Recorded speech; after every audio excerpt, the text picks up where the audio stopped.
for about a month, I was saying to Jesus, there's something wrong here. There's something wrong. This isn't working. You know, my being a pastor, my being a convert to Christianity, in the foxhole when it really matters, something's off. And you aren't enough. I don't care what I've been told. I can tell you right now, you're not enough. Okay, God, here's the deal. If I'm not going to die, I'm going to give the rest of my life to the great commandment, to love God with all my heart and soul and mind. I can't get this. I'm driving 500 miles to get this, you know, from Lincoln to Chicago, over and over and over.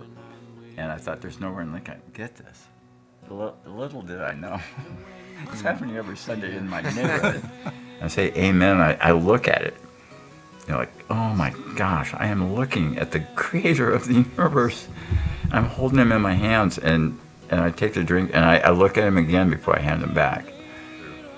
The radiation that I had cooked my throat, so to speak, and radiation has an effect of kind of turning your flesh into wood over time. So I've got a really hard side of my throat here, huge medical surgery coming up after that, which will take, you know, weeks or months to recover from. But to get all that rearranging done, they have to take your larynx out. So I'm going to lose my larynx on August 11th in Omaha. Gosh. Wow. And I won't be able to speak anymore. Welcome back to the Born Again podcast. My name is Jonathan Little. And I'm Mike Sizz. And we are here to tell the extraordinary stories of ordinary people. And today we have, I think, a pretty amazing, extraordinary story of someone that I just met a few minutes ago. But sounds pretty great. Mike, do you want to introduce Brad? Yeah, absolutely. So Brad Brestel is joining us today, and we're super excited to have you here, Brad. I was trying to think, I think I just met you after Mass, you know, a number of months ago, and had heard about you. And it's actually interesting because I was hearing about somebody was converting to Catholicism. And it was a pretty big deal because not only are you just a Protestant, or were a Protestant, but you were a pastor. So I just knew, like, Father McCabe, there's people around the church who were just pretty excited. So I thought, so when I met you and Nancy, your wife, just super excited to welcome you into the church, hear about your journey. And so I've gotten to know you pretty well. You're part of our coffee group thread and the guys in that group. And so we just know that you have an extraordinary story. And just, we thought it'd be really helpful to have other people hear that. So welcome to the show. Thank you. So what are you doing right now? Like, are you still at Catholic Social Services? Yeah. Okay. Yeah. Until when? Till the end of June. Okay. Yeah. And then you're officially retiring. Yes. From there. Yes. And you're a lawyer as well, so Yeah. you're helping them with some things with immigration. With immigration. Okay. So I guess knowing that's where you're at now, you're going into retirement. Your journey, like, you've been a Protestant. You said you're 70 years old. Yes. 71. 71. Yeah. So you've been a Protestant for when did you convert? How was it? Last Easter. Last Easter. Oh, man. Yeah. So I guess, can you take Well, us? last Easter was when I joined Okay. St. Joseph. Okay. And made it official. I think there was a moment before that when I knew it was over. Okay. Probably a year before that. And I remember you were talking about some of the reading that you were doing that was Yeah. helping you kind of, it was just shedding light on maybe the Catholic Church has something going on there that I want to be, check out. We'll unpack some of that conversion Yeah. story. I'm excited to hear about that. So are you a Nebraska native, Lincoln native? What's your I was backstory? born in Lincoln, never lived anywhere else. Okay. A couple months in D.C., a couple months in New York, but I didn't think the East Coast was home, so I came back. But, for almost all my life, I've lived in Lincoln. So. Okay. And how many kids do you have? Or? 2 daughters. One's in Chicago, the older one, and she's got 2 kids and a great husband. And in Omaha, I have a daughter and a son-in-law and 6 kids, and 2 in heaven that didn't quite make it to birth. And so that's a big family. It's fun to go up there and see them all. Yeah. Yeah. Well, do you want to start kind of with a little bit of a history where you came from, like what your upbringing was like as far as your religion was concerned, and My family lived in South Lincoln at the time, which was 20th and Highway 2. That was the edge of town. Oh, gosh. It was all fields beyond that. So I would go under Highway 2. There was a big culvert, and you could walk through it, and there was woods out there, and so we had trails, and the kids loved going out into the country. Wow. Is that 1960? 60s. Okay. Yeah. Yeah, I was born in 54, so, Okay. 1960. Yeah. Wow. I think Highway 2 is about the middle of town now, isn't it? Oh, yeah. Kidding. Yeah. And 20th is way Yeah. west. Yeah. Yeah. So, anyway, that's where I was going to Merle Beatty School. And our family did some religious stuff, but, we didn't pray at the table or do devotions or anything like that. But we basically went to the church closest to our door on occasion. And when that one closed down, our next door neighbors invited us downtown. I was in 5th grade. Invited us downtown to First Baptist, right across from St. Mary's and catty-corner from the Capitol. And so we started going there. And the Baptist church has an altar call pretty much every Sunday, that most Baptist churches. And so the choir sings Just As I Am, or some song that the Billy Graham Crusade would use. And they sing every verse waiting for somebody to come forward to say, I want to receive Jesus into my heart. And if somebody did that, then it was a great day, and they would maybe later get baptized. Or somebody might come down if the singing went on a long time. This is kind of snarky, but if the singing went on a long time, somebody would go forward and go, I'm rededicating myself to God, just so we can go home. Let's just go home. And it was often sincere. And there was a couple of people down there that were just fabulous. The 5th and 6th grade Sunday school teacher was this wonderful woman, just warm and full of God. And there was a youth leader that was a Campus Crusade guy. That's like a Focus, only Protestant. So college minister guy. And he had gone to work for Back to the Bible, which is located downtown at the time. And he wanted to help with the youth group. So he volunteered to meet with all of us kids that were the right age for his group. And he gave us these little pamphlets that were called the 4 Laws. And it was a pamphlet that showed you how to become a Christian. So, law number 1, God loves you, has a wonderful plan for your life. Law number 2, and then there'd be a verse for that. Law number 2, you're sinful and separated from God. Okay, number 3, you need to pray to receive Christ. So in the Protestant world, there's kind of one sacrament that has effect. It's the sinner's prayer. That's when grace comes down and everything happens. And it happens all in that one deal. There's not really any other sacraments, honestly. Okay. Because everything else is called symbolic, and it means something, but not, grace isn't part of it. The grace all happens there. So I remember reading that. And then they have a suggested prayer. They have the words there. And they don't go in for written prayers, except that one. So I remember reading it after he presented it to me, and I rode my bike home from his house. And I was reading it in bed, and I thought, I don't really want to go to hell. Maybe I'll say this prayer.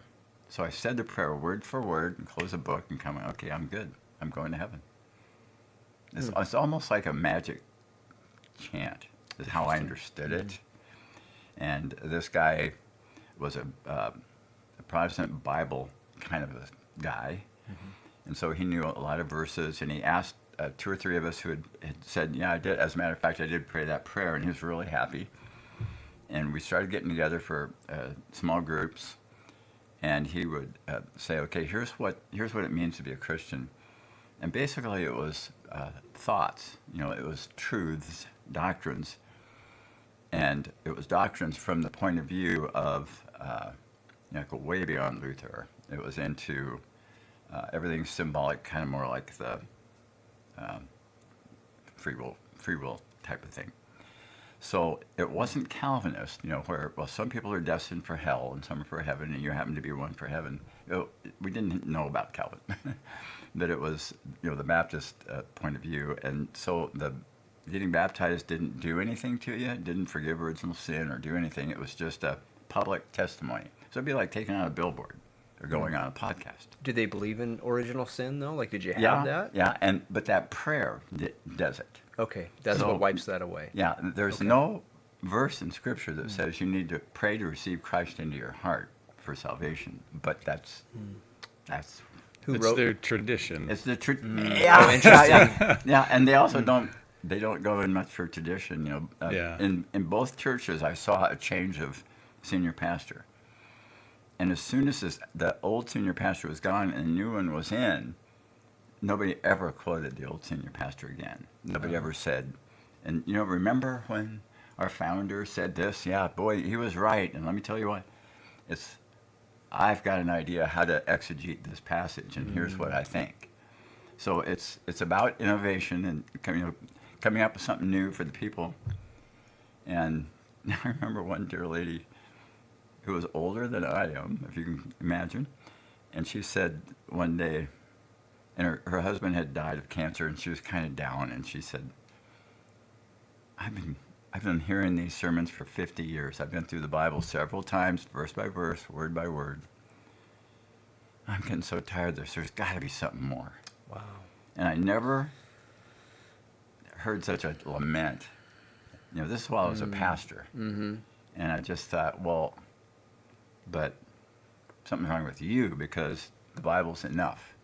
Jesus is not. Did you feel like there was something more? Like, did you? I mean, you obviously did eventually, but back then, did you feel like there was something? I was missing? kind of a company man. Okay. Yeah, and I'm a good reader. I can read and comprehend.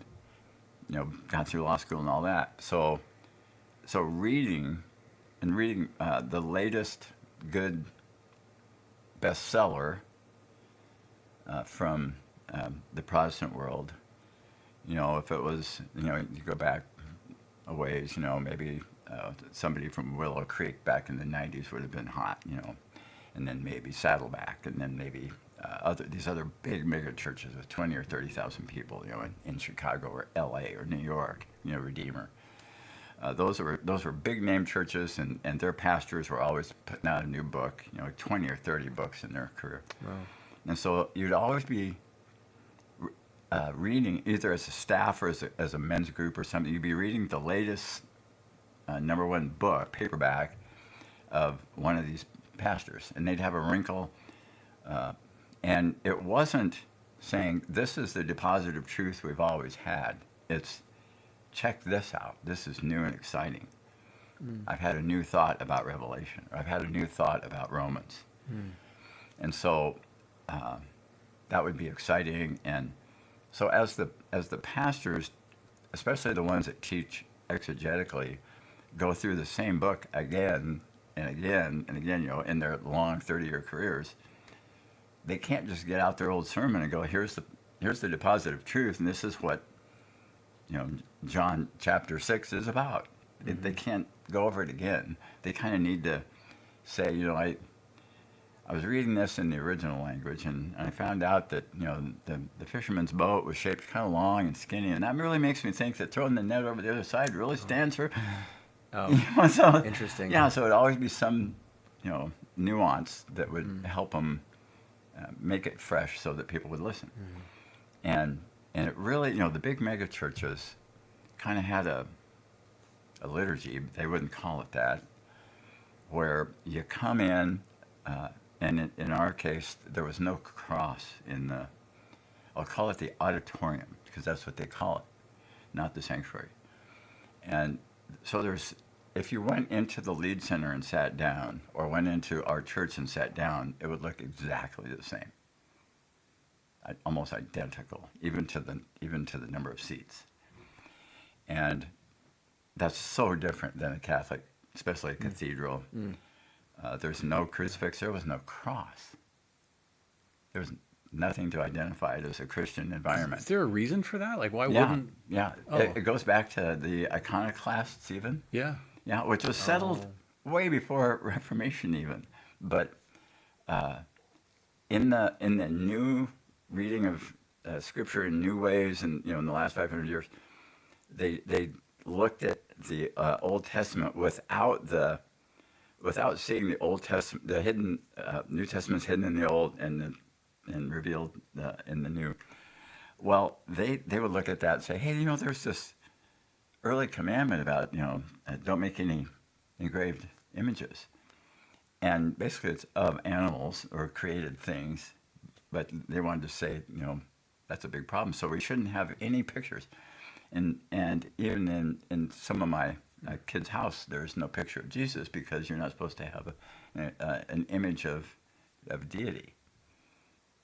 So it's still going on today. Wow. Would those Christians who subscribe to that thought pattern, would they wear a cross, like necklace? They would wear a cross, but not a crucifix. Sure. I wonder why why would a cross be okay on your person but not in the church? That I'm not sure of, but because the cross is okay, and you might find lots of Protestant churches that would have a cross showing, but it's a bare cross. Yeah.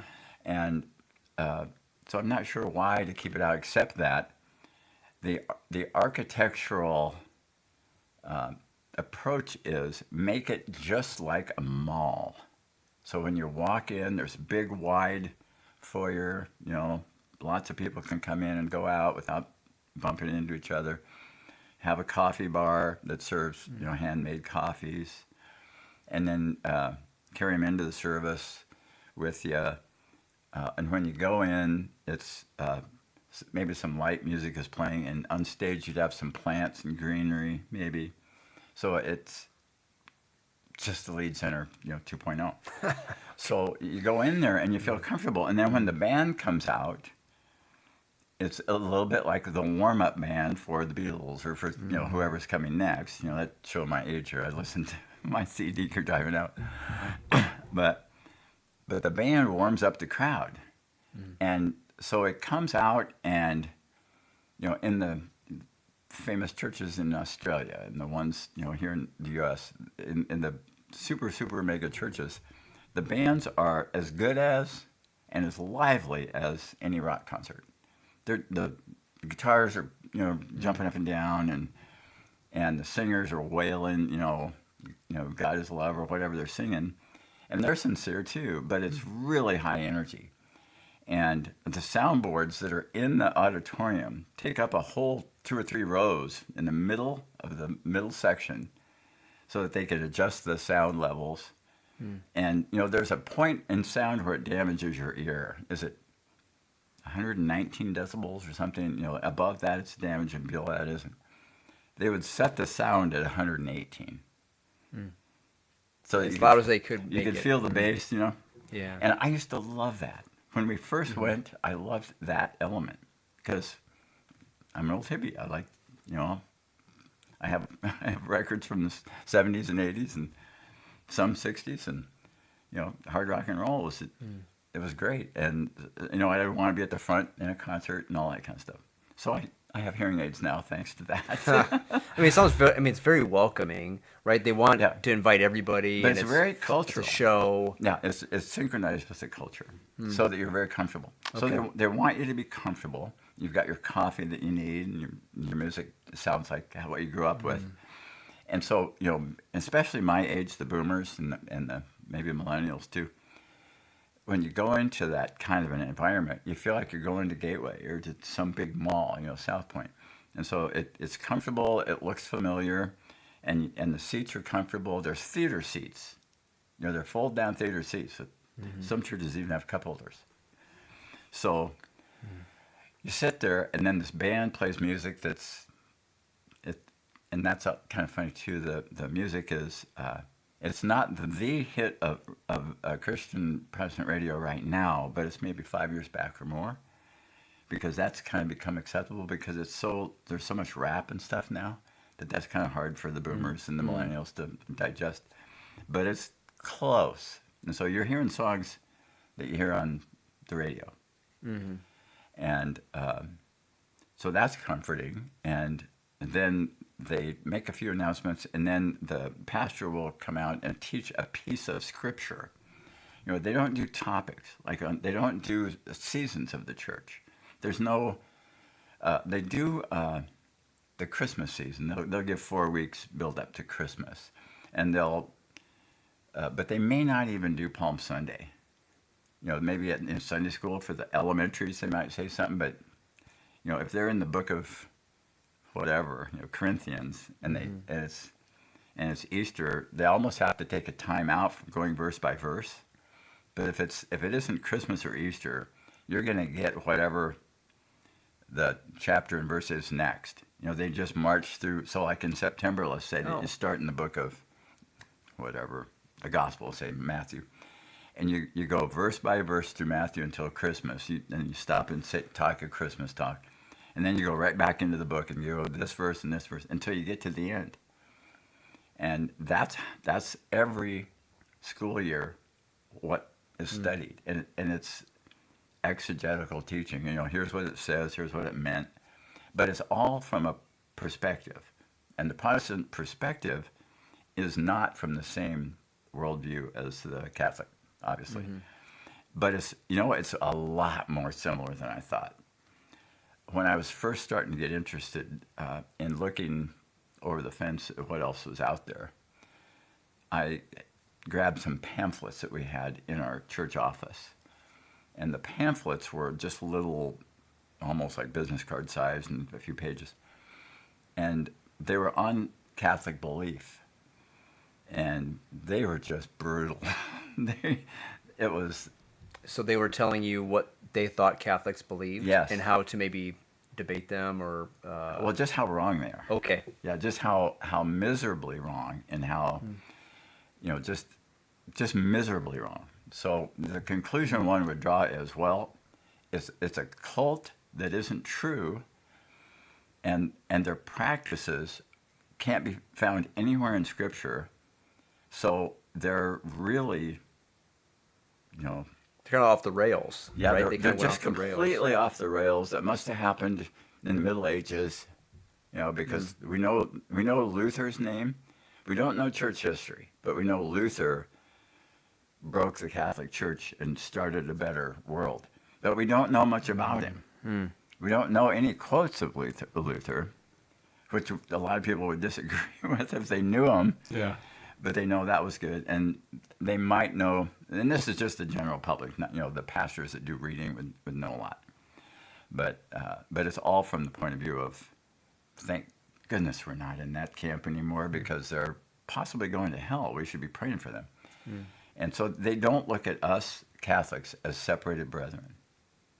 They don't look at us as brethren. Really? Yeah.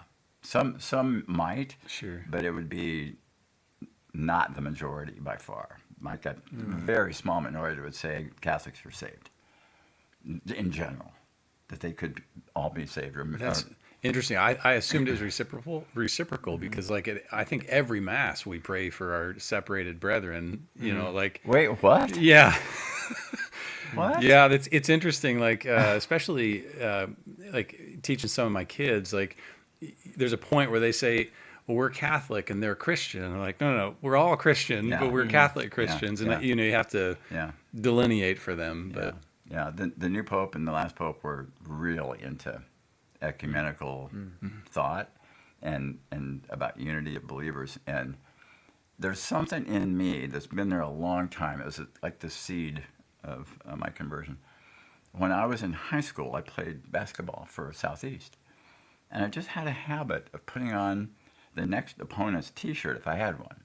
And I remember wearing a Pius T-shirt at school, and everyone was giving me a raft of crap because, why are you wearing that shirt? And it was mostly because we were going to be playing them, and that we worked out against them sometimes in the winter, between December and January. So I just kind of liked them. I couldn't figure out why.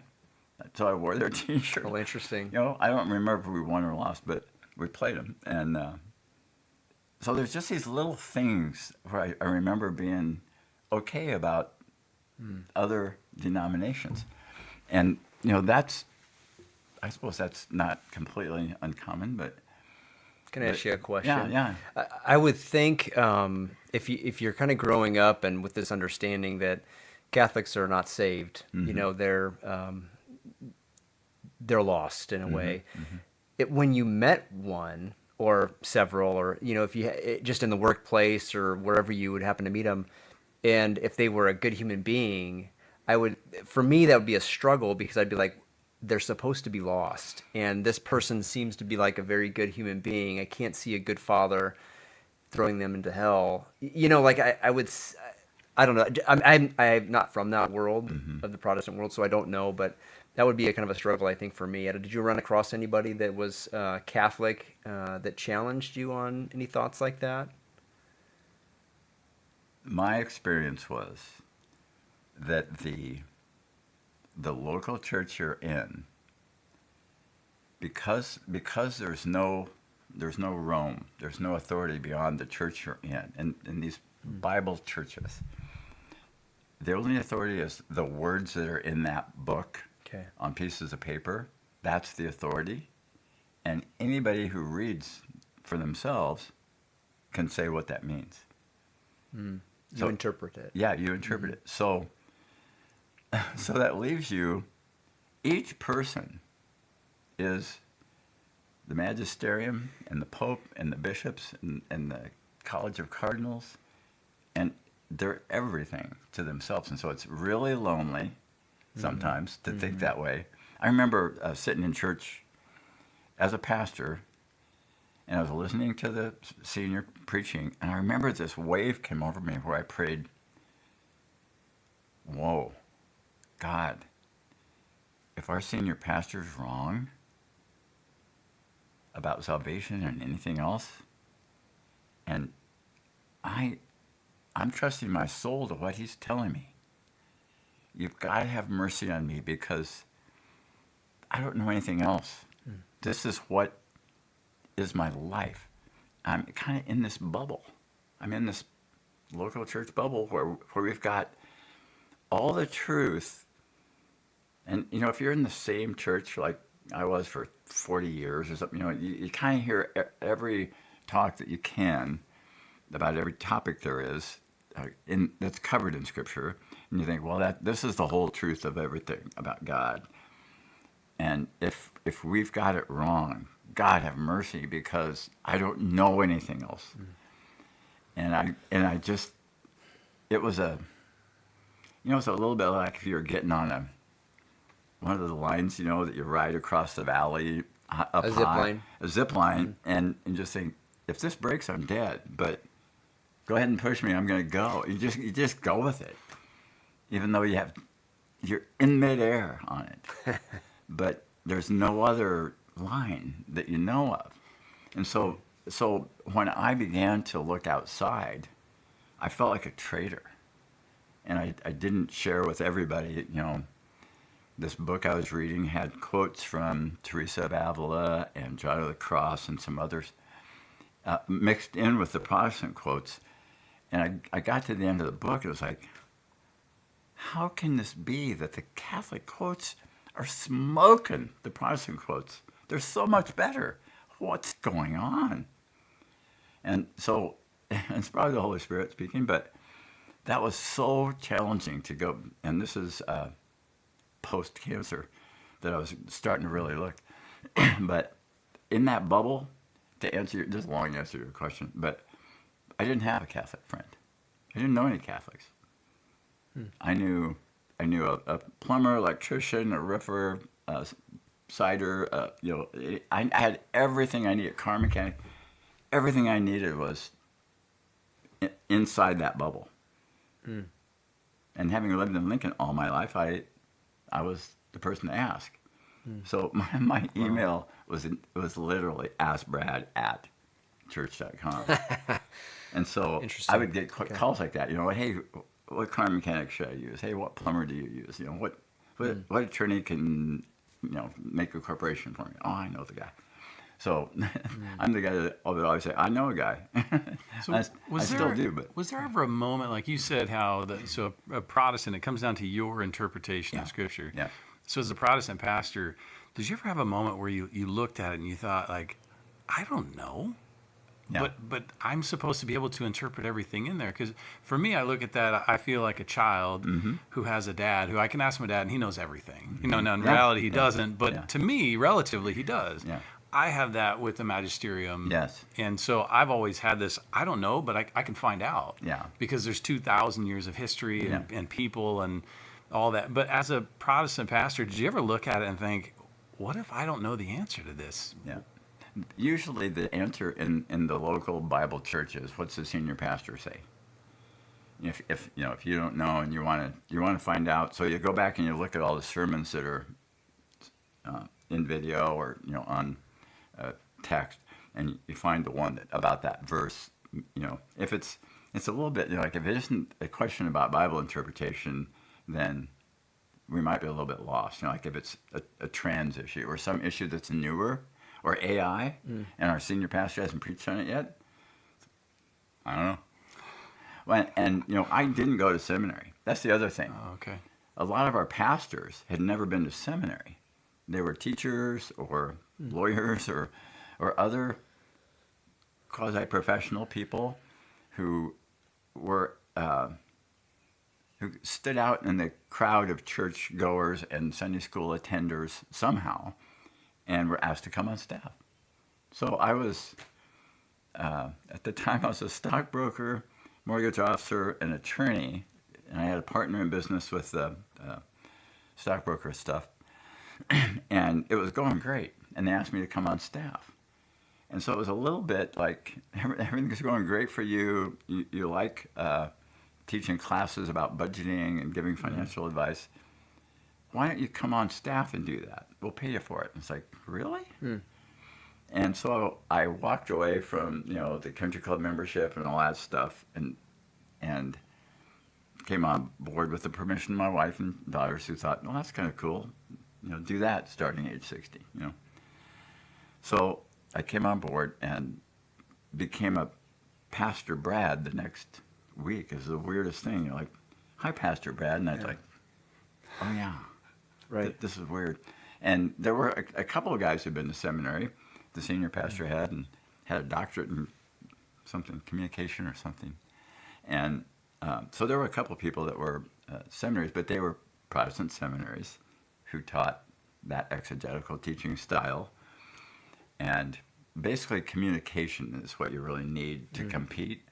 And so, we wanted to have the best soundboard, the best band, the best vocals, the best communicator. And it's almost like a brand. I mean, that we wouldn't necessarily have hundreds of baptisms, but we might have hundreds of new guests in a year, and they would be from other churches. So Protestants, when they don't like something the sermon said, or maybe somebody was mean to them, they would just change churches.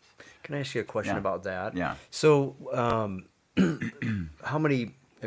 how many families are in the Berean church? It's a big church. Yeah. I mean, ballpark, like, I'm just kind of curious. Or where I'm going is there another church similar to Berean in the area that people could go to instead of Berean? Oh, yeah. So what I'm really getting at, though, is like, if you hear something at Berean or this other church, and then you switch to go to, like, I don't agree with the teaching on that, and you go to a different church, and it's a different teaching that maybe you align with, well, then what's the truth? Like, that's my... I would think that would start to bother people, because you're like, well, why? Is it just because I don't like that pastor? I don't know what's the... Well, it's because he's wrong, because I feel like he's wrong. Yeah. And this other guy, I feel like he's right. So you just go with that. Yeah. How you feel. Well, yeah, you kind of have to decide what truth is. Yeah. Without an objective standard out there to compare it to. Yeah. Yeah, that's hard. Okay. Yeah, that's one thing that there's so many things to say to describe converting to Catholicism. One is, it's the biggest sigh of relief when you don't have to be the arbitrator of truth, and you actually become convinced that the positive truth came from Jesus to the apostles, and that they were given more than just that name and sent out. They were given a liturgy and the Eucharist and a church structure that has survived for 2,000 years, No other organization is 2,000 years old on the planet. And there's over 1 billion people that agree with that. And, and you think, without knowing all that, and you're sitting there in this church, and you've crossed over 2,500 people in the service, and that means you're now a mega church. They define mega church as 2,500 and above who attend that church. So, you try to get to 3,000, then you get to 20, and then you get to 30. There's no end to it. And so you just want to keep growing. And how do you grow in this culture? Well, you have to have a great communicator that draws people, and then you have to have music that's as good or better than everybody else, and a really comfortable atmosphere, and maybe really good coffee, and it all goes together to get people in, and then you hope to create disciples, but really what you want are converts. It's especially Baptists. They want people to come forward and become saved, and come forward and get saved. And some of them so focus on that they have a backdoor problem, where people kind of are tired of the bottle and they want to get a little meat and potatoes, because every Sunday is, here's how you begin, here's how you begin. And so they want to have some more. And there's churches that sort of say, we don't really do evangelism that way. We're not really focused on that. We just want to make deeper Christians. And so they might teach Bible verses that don't have to do with making a decision today for Christ, but maybe something else about ethics or something. And so as you're teaching all of Scripture, it isn't all about being converted today to, and get baptized. So the churches that aren't focused on that conversion experience and come forward today, get out of your seat, come forward and pray with somebody from the front. Those are the ones that are the problem for that's the backdoor problem. That would be the churches that would say, yeah, we teach a deeper level of learning than just conversions. So they tend to be, one positive thought about it is if you looked at the whole Christian community in Lincoln, there were some Protestant churches that were really good at getting unchurched people to get interested in God and pray that prayer that I prayed word for word. Which is a blessing. Like you're getting people closer to Jesus. Yeah, they're taking a look. Yeah. And they come in, and then they decide, I think I'll even get baptized. So then at least their family knows something happened there. Mm-hmm. And so then they're there for maybe 5 years or more, and then they end up going over to the deeper training church. And so, so if you look at the whole thing, it's like, well, there's the front of the combine, that sweeps the wheat in, and the sickle. And so now they're kind of in the deal. But then it gets processed, and the chaff is thrown out, and the grain kind of ends up processed in a different back of the combine. So altogether, you're harvesting, but it isn't in one place. You're not retaining. Different churches are doing different functions, and they don't really talk about themselves that way. But I kind of saw that and thought, maybe that's what God's doing. And so I felt like I was in more of a church that was like kind of more the back of the combine, because we weren't mowing down unbelievers or getting a whole bunch of really unchurched people, a handful. Okay. Yeah.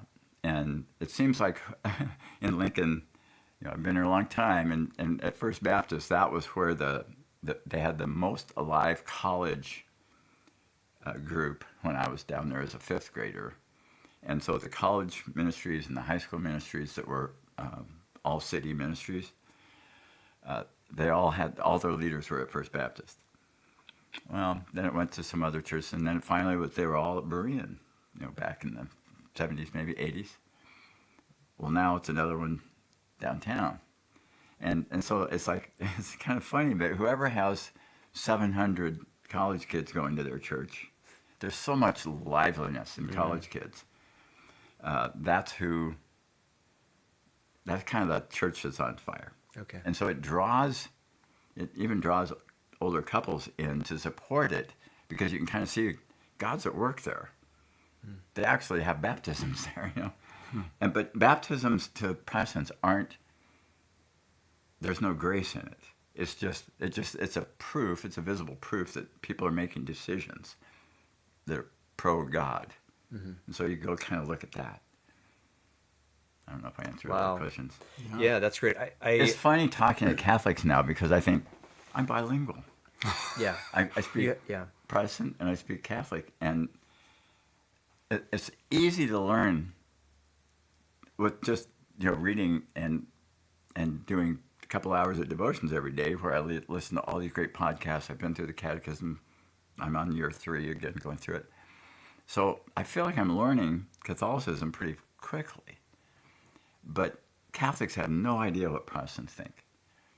And so I feel like this interpreter. And it's funny how loving the Catholic faith is.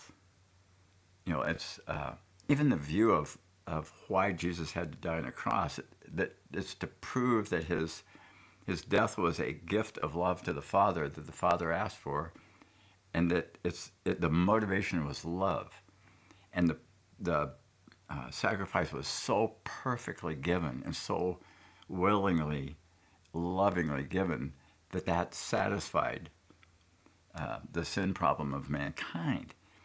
And in the other view, it's the wrath of God was ready to destroy the universe, and he poured out his wrath on Jesus so that the sins that I have, which deserve an eternity in hell, that Jesus served eternity in hell for me and every other person born in that cross experience.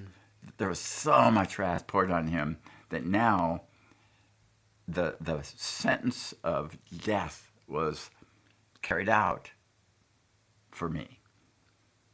And so I'm worshiping a God that is so wrathful he would massacre his own son. And that's really different than the Catholic view. That, the sacrificial lamb, especially in the Exodus story, the Passover lamb had to be perfect. It lived with you for a week.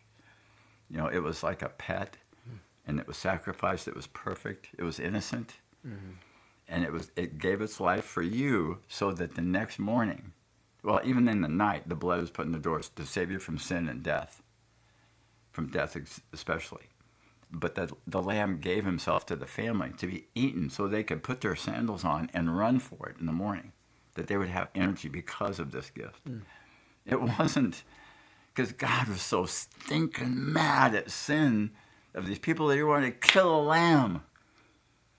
It's just so different. Yeah, that's very... It's just wildly different. No, so my understanding is like a loving father offered his son Jesus the choice to die for us. It was a free choice that he made. He had free will in that, which is why the agony in the garden was so amazing. Yeah, don't do it or don't. Yeah, because he said, look, I don't want this, but I'm going to put your will first. And there was this love between them that he said, I'm going to offer my life up. Yeah. That. So hearing the wrath, I've not heard that before. That's every Sunday all day long. I don't know how I get in line to sign up for that, knowing what I do. Now, if I didn't know anything, I guess I could see... You'd be scared. From fear. Yeah, it's fear, which is, I think, can be a starting point for conversion, but it's never the finishing. It's only to get you in the door. You know what? It got me... It got me from conversion at about age... what was that? It was like going into high school, probably 15. That's all I had to go on till I was about 60. And then I had a cancer diagnosis, and it couldn't be cut out, and so it needed to be radiated, and it needed to be chemoed, and a lot. And so that just about killed me, the treatment, months later.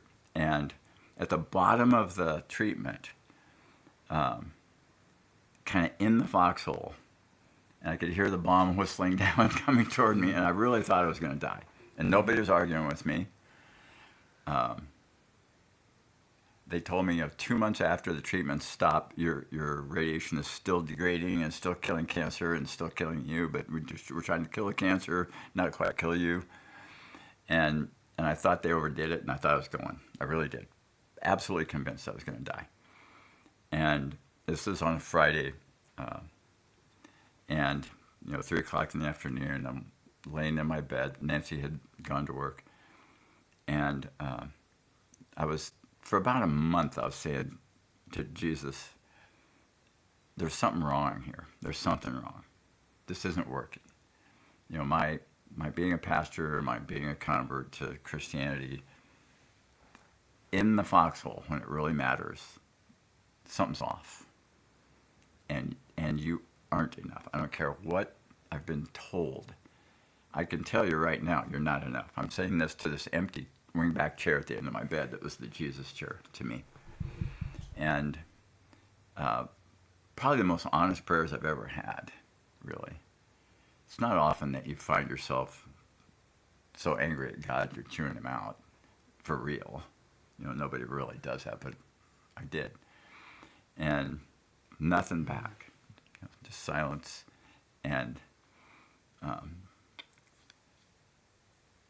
that point, there's nothing more to turn to. There isn't a sacrament of healing. There isn't some priest I could have come and lay hands on me or anoint me with oil or holy water. There's nothing that could be done for me.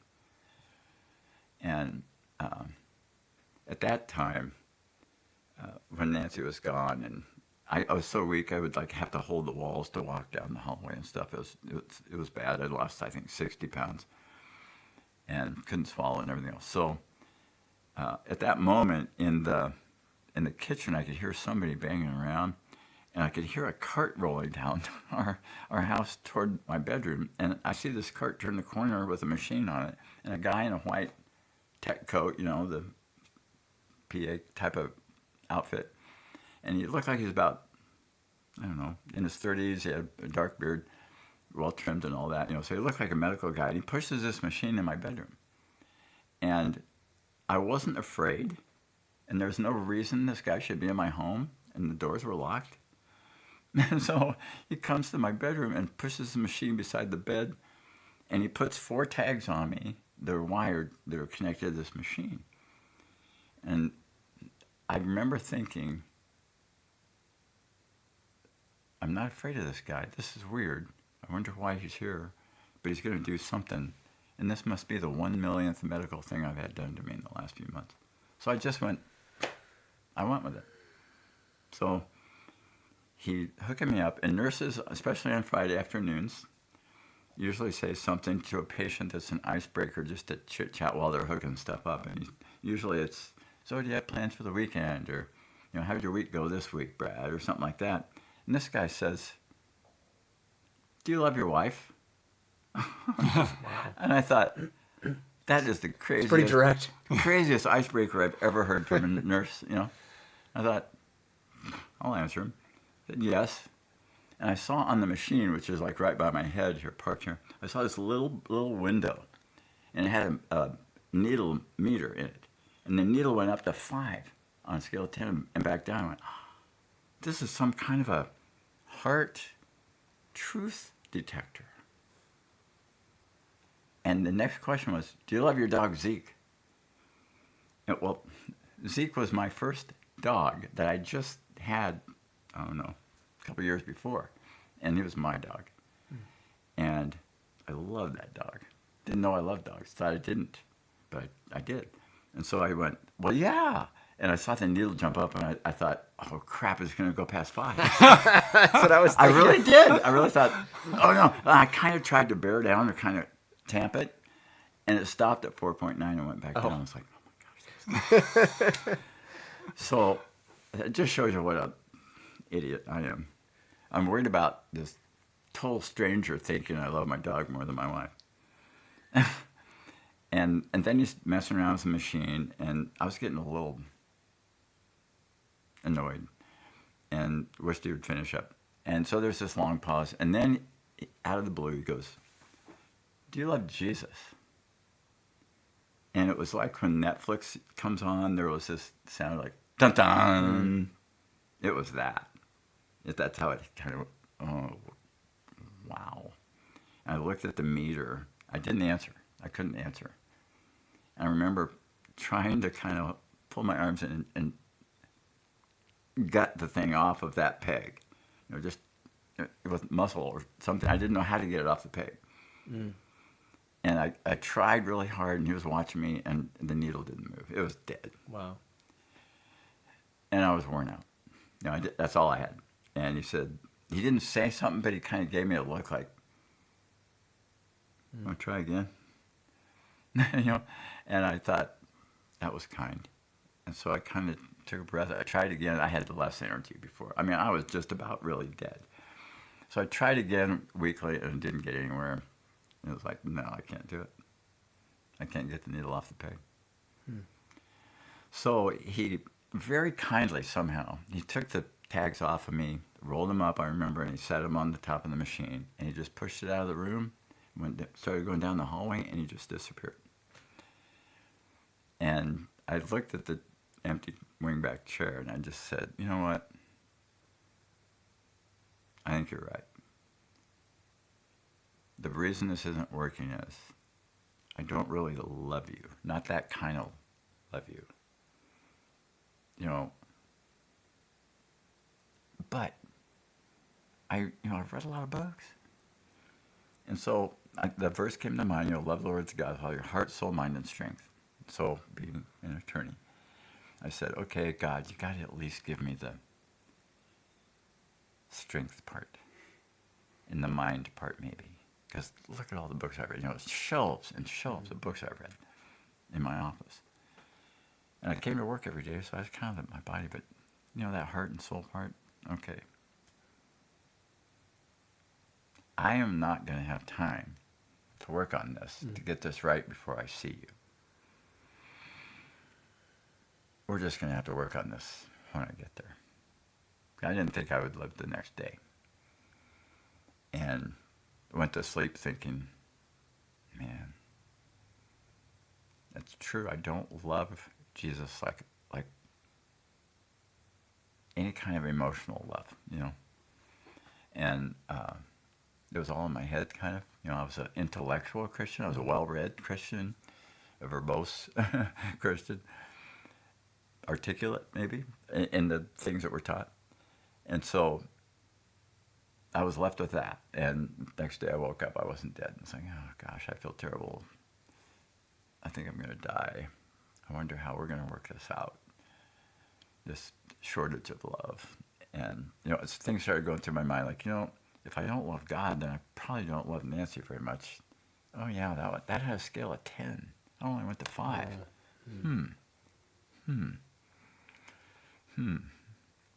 So these things are coming through my mind. I woke up on Sunday. I was like, oh my gosh, am I not going to die? Monday rolls around. I'm still waking up. And so I went, okay, God, here's the deal. If I'm not going to die, I'm going to give the rest of my life to the great commandment, to love God with all my heart and soul and mind and strength, okay? And I was like, that's my vow. So I didn't die. And the next Friday came along, it's 3 o'clock in the afternoon again, and I'm laying in the bed and my eyes are open, because I was only awake from like 1 to 4 those days, because I was under a lot of drugs. Can you explain maybe what the cancer was? Yeah, and it was what sort of suffering you were going through? Well, it was in my throat, at the base of my tongue, and they couldn't operate there, couldn't get it out, so they had to just radiate the heck out of it. And so my throat was just on fire. It was like I needed like 10,000 SPF, sunscreen on to protect it. I didn't have it. So I had like the world's worst burn or sunburn from the inside of my throat out. And so swallowing, I trained myself not to swallow. You have a reaction when you have spit in your mouth, stuff to swallow. I just trained myself to just stop doing that because it hurt so much. Weird stuff you can do, and you have to. So I'm laying there, and I'm looking up at my ceiling, and the house was built in '84, so in our bedroom we still have a popcorn ceiling. I'm looking at the popcorn ceiling, and I look again, and all of a sudden I can see blue sky, and it looks like I'm looking through a chute, a little bit of a chute, like a shoebox with the end cut out, and I could see sky, and I went, oh my gosh, That's the sky of heaven. I know this. And I was positive of that. I didn't know why I knew it. I just knew it. And so I kind of wanted to look down and look around and see who was there and what the ground looked like and maybe the trees. I couldn't move it. It was stuck that way. So I was looking at it, and this golden drop of oil came down and hung right in front. I was looking through it and just thought, well, that's interesting. Well, wait a minute, that's for me. So how's it going to get through the shingles and the plywood and the drywall? I was thinking that. I saw it come through the ceiling and hit me in the stomach. This almost volleyball-sized drop of oil, and it didn't splash. It just entered my body, and my whole body glowed, just a womp of light. And then that came down. And at the moment that happened, I laughed out loud and looked at the chair and said, "Oh my gosh, you are enough." And what I got there was a gift of faith that God is enough no matter what. Just out of the blue faith, pure grace. It wasn't something I could grit my teeth and get. It was a gift. It's a gift. Yeah. And I think a whole bunch more came in that drop than that.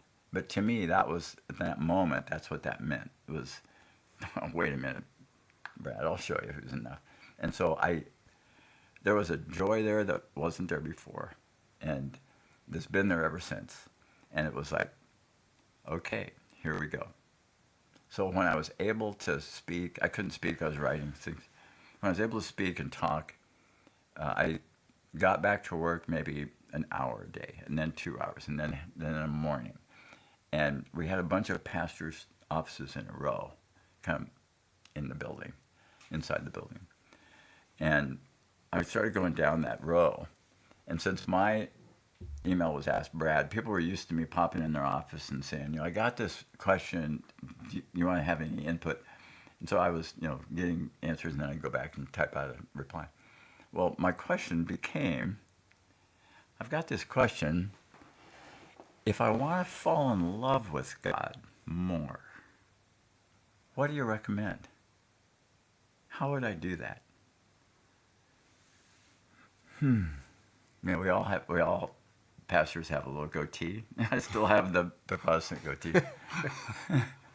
So I'm rubbing, and they're rubbing, and they're looking at their books, and there's like 5,000 books in each guy's, thing. We used to have these great big bookcases, went from floor to ceiling, and this wide.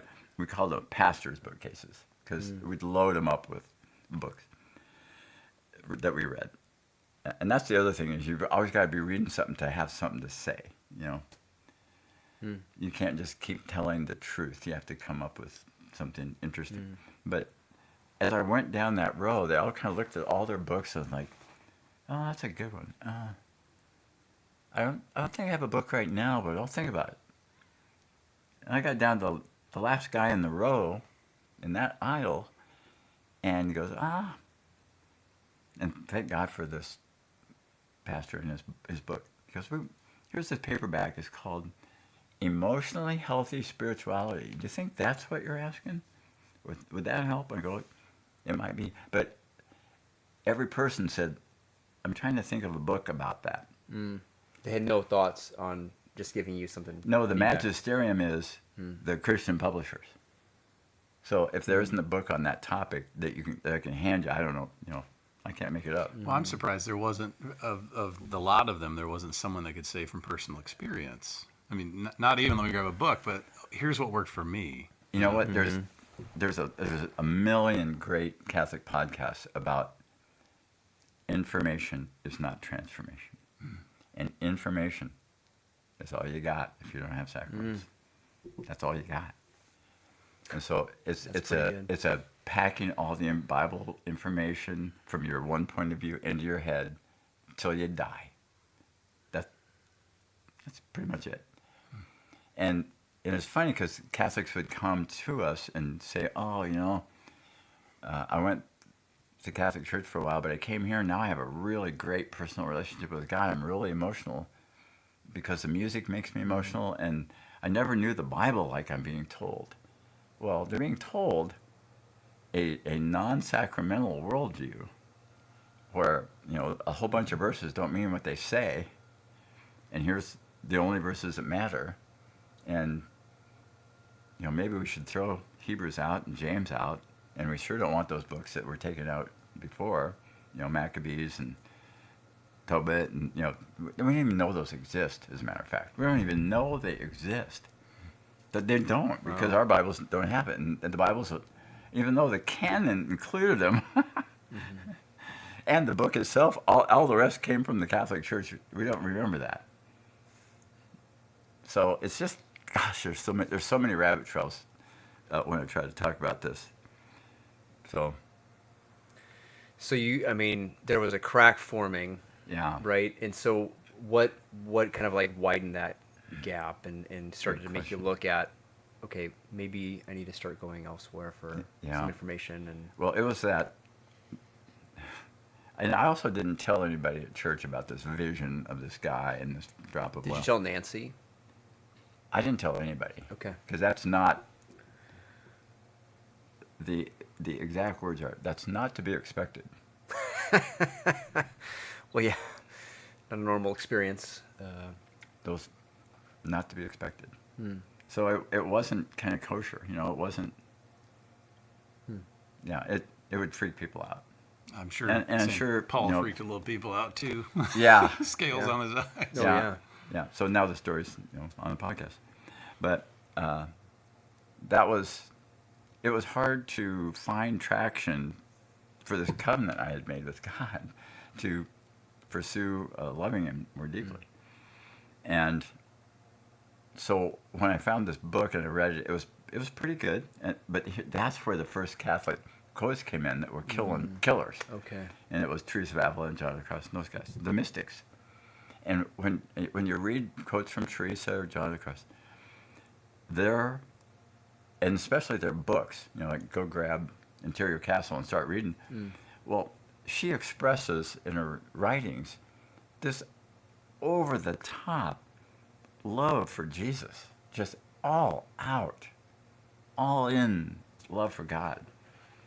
And I've never read anything like that in any Protestant deal. We would say we love God and we love our wife and our country and all that, but it's really kind of at least for me, there was a distance there, intellectual distance.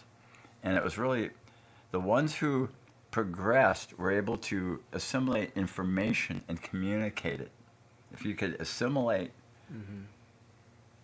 information, a way of looking at Scripture, and communicate it, you were destined for more leadership in the church. So,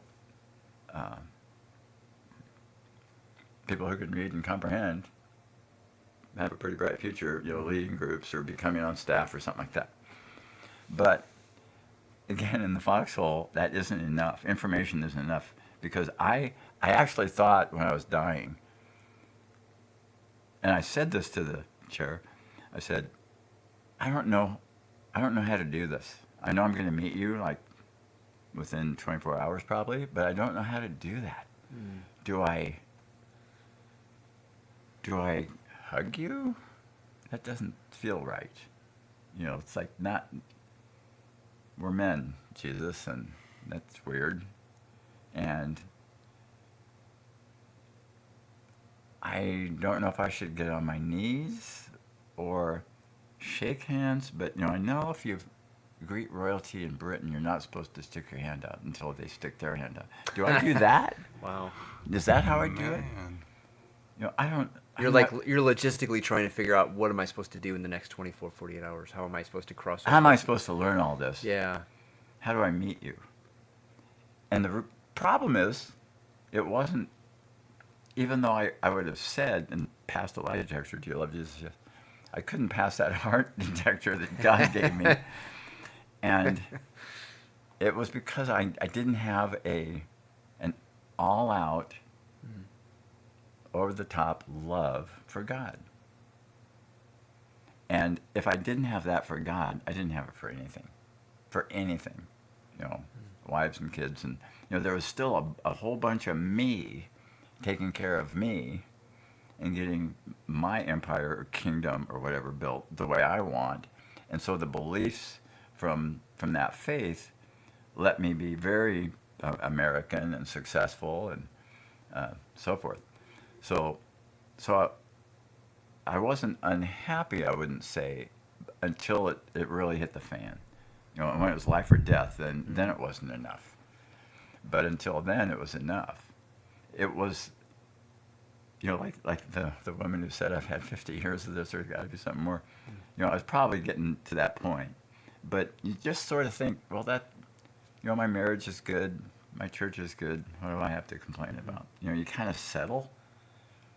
And because of that cancer experience, I was no longer willing to settle, because I actually was given a grace, a gift of faith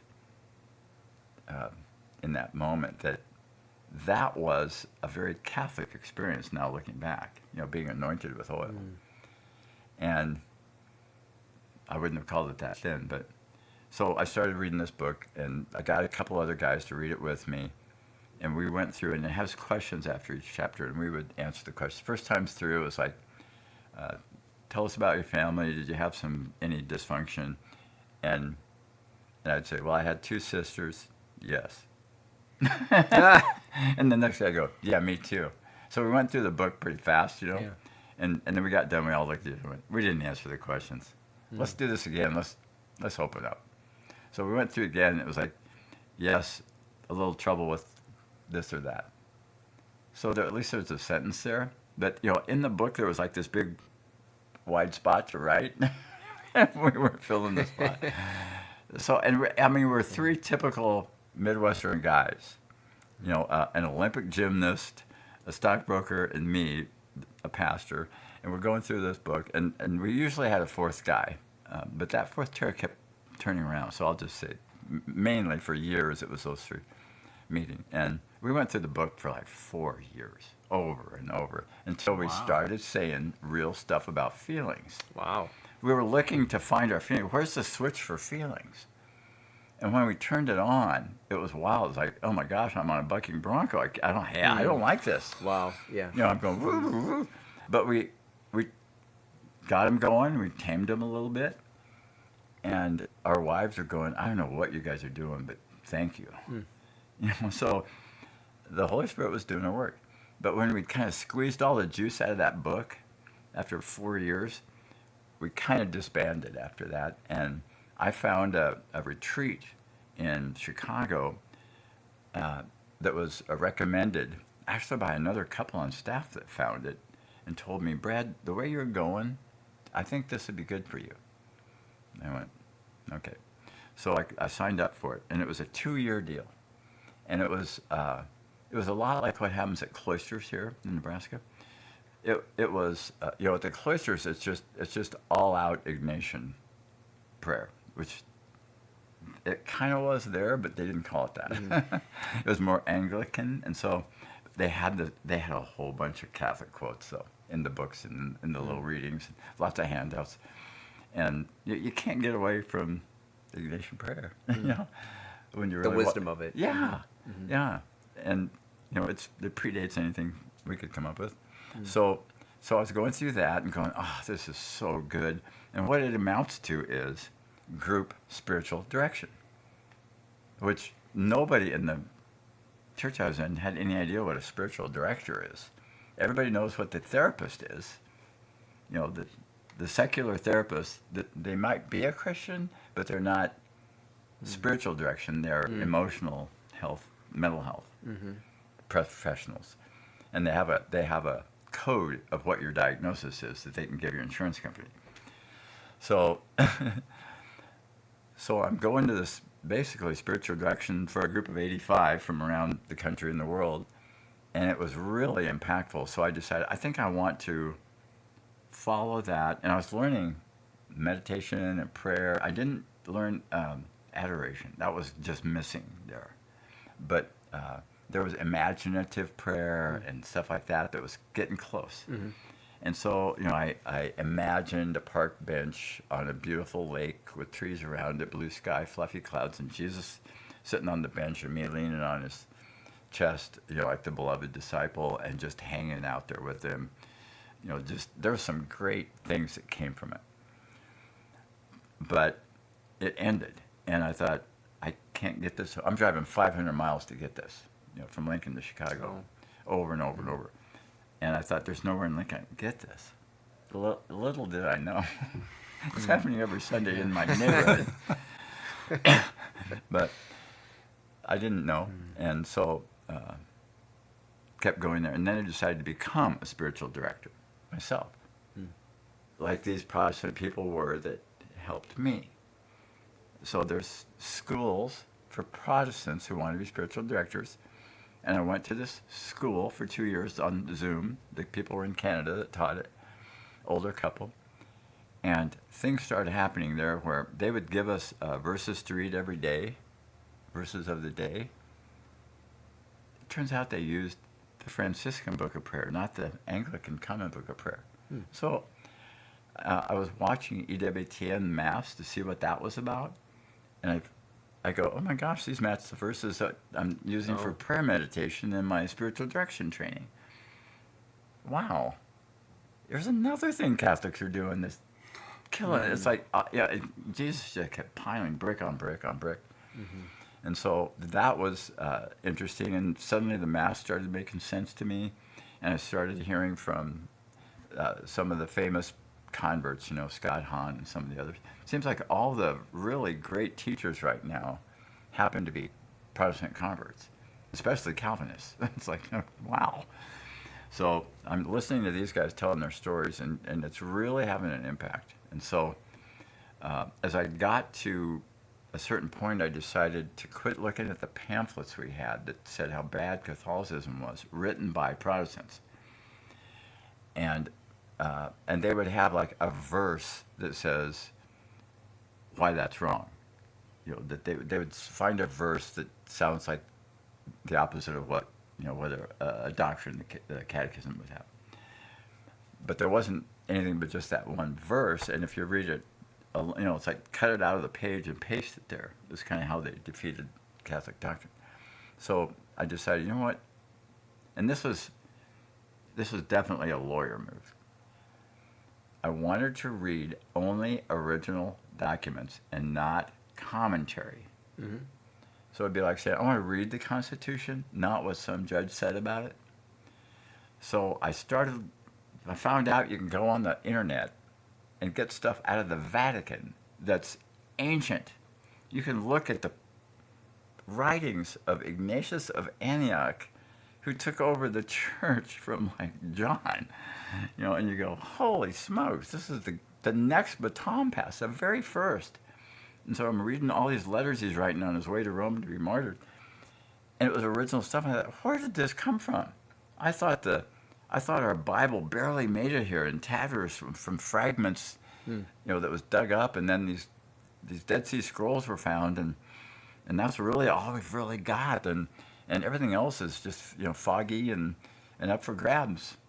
And so thank goodness Luther got us out of that terrible church that needed reformed. All they wanted was money to build a big building. That's all I knew.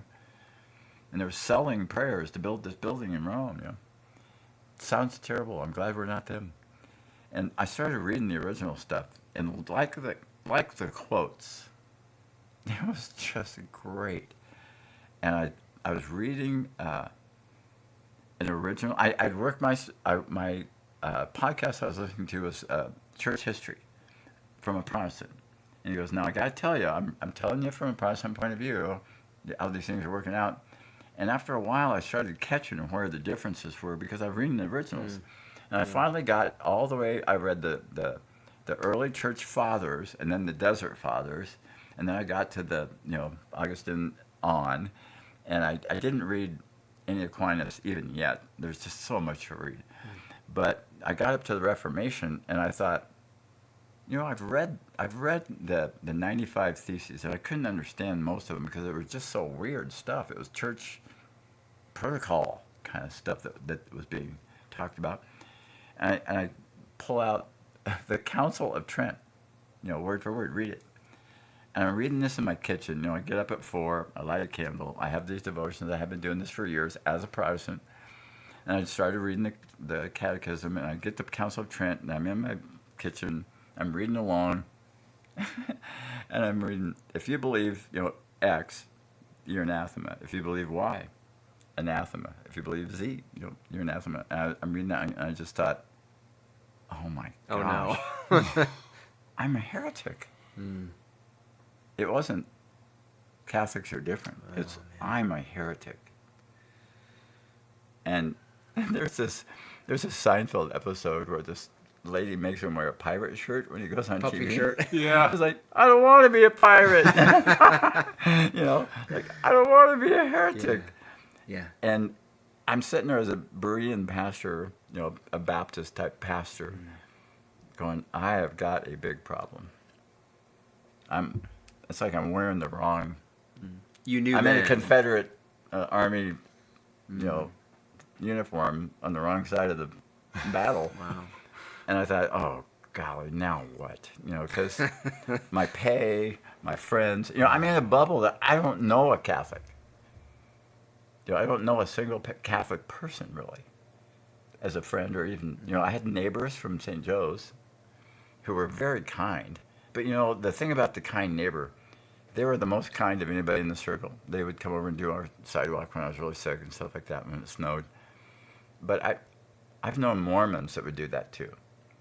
And I thought both of those groups were, on the way to hell. Sure. So that doesn't carry much weight for me if someone's being good, because I thought they were afraid of hell because they were so misinformed. That they were just trying to be good to earn their way to heaven, when I knew all you had to do was pray. It was all about grace. And then there was no responsibility after that. Which is, it sounds comforting, but then you don't have to be in a state of grace or in love to have that kind of taken care of then the rest of your life. It's kind of a trap as well as a supposed blessing. It's a means of being. It's a possible means. You can misuse it to be lazy, in effect, and not live the life. And so you see verses like, if you're not taking care of the poor, you're going to go to hell. Jesus says that in the Bible, and you go, no, that's not right. That can't be. I'll send a check to the city mission. Good enough. It's not about personal virtue or building virtue. Even though the Bible was saying that that's what you should do. It's funny how easy it is to disbelieve verses that are black and white when you're told that's not what it means. It doesn't mean that. Yeah, I always wondered how Protestants got around John 6. John 6, yeah. Yeah, the Eucharistic dissertation. Yeah. Or is it 2 Thessalonians where Paul says the church is the bulwark of truth, not the Bible. And so, when Catholics say we have the ministry of the Word, and then in the Eucharist, it's the Word given to us.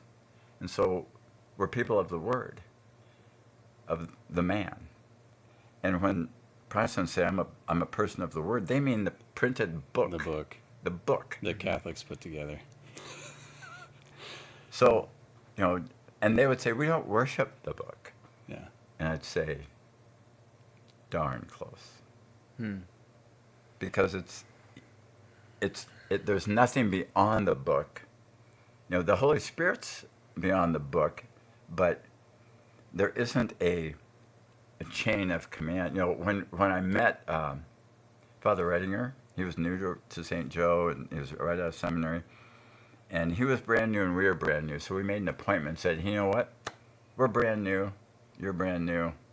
We're going to hang with you. And he went, okay. And we're in his office, and he goes, let me show you something. This is kind of cool. And he had a picture that if you stand back, it looks like Jesus, like a profile. But if you go and look, his name's at the top. And it goes all the way down to Jesus. All of the chain of apostolic succession. Oh, yeah. By name. I've seen that. All the way I've never back seen to that. Jesus. And it's like, oh, this is good. This is good. I don't have to decide as I'm listening to the senior or reading the book by so-and-so whether I believe it or not. There's objective God truth in the world when he came and he said, here it is, that was passed on to those apostles, that's been passed on and guarded by the church, who's had her ups and downs,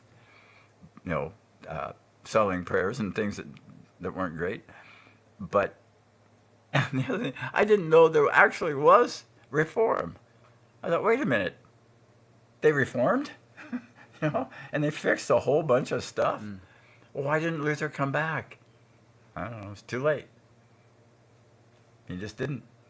Yeah, it's interesting from the not just from the Protestant world, but I also see it in the Catholic world too, where it's about the things. I think we talked about that with Taylor Ashburn on the podcast, about doing the things that check the boxes so that we don't go to hell. It's the very fearful approach to heaven and hell and God.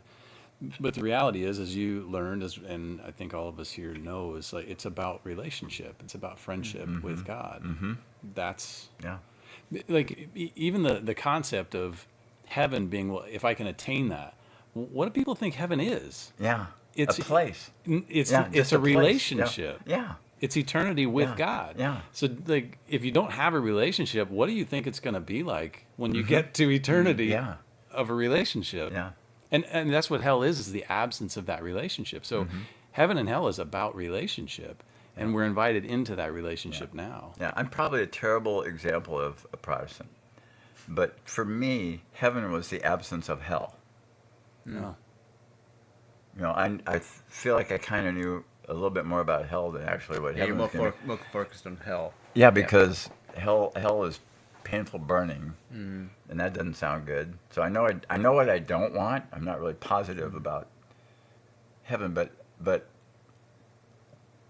for some reason I felt like if I put enough information insulating me, I'd be safe from going to hell. So just tons of information. But that doesn't necessarily, at least in my case, it didn't necessarily turn to intimacy.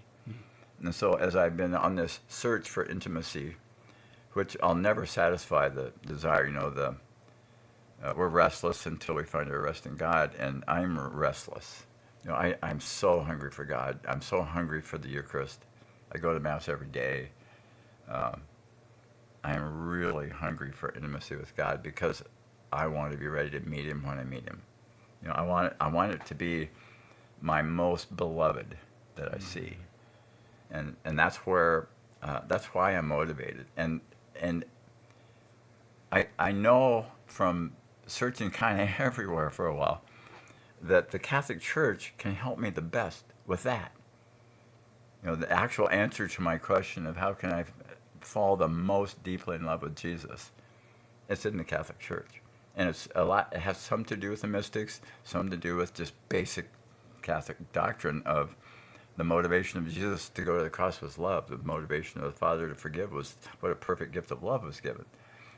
It's all about love. It isn't about, avoiding the fires of hell.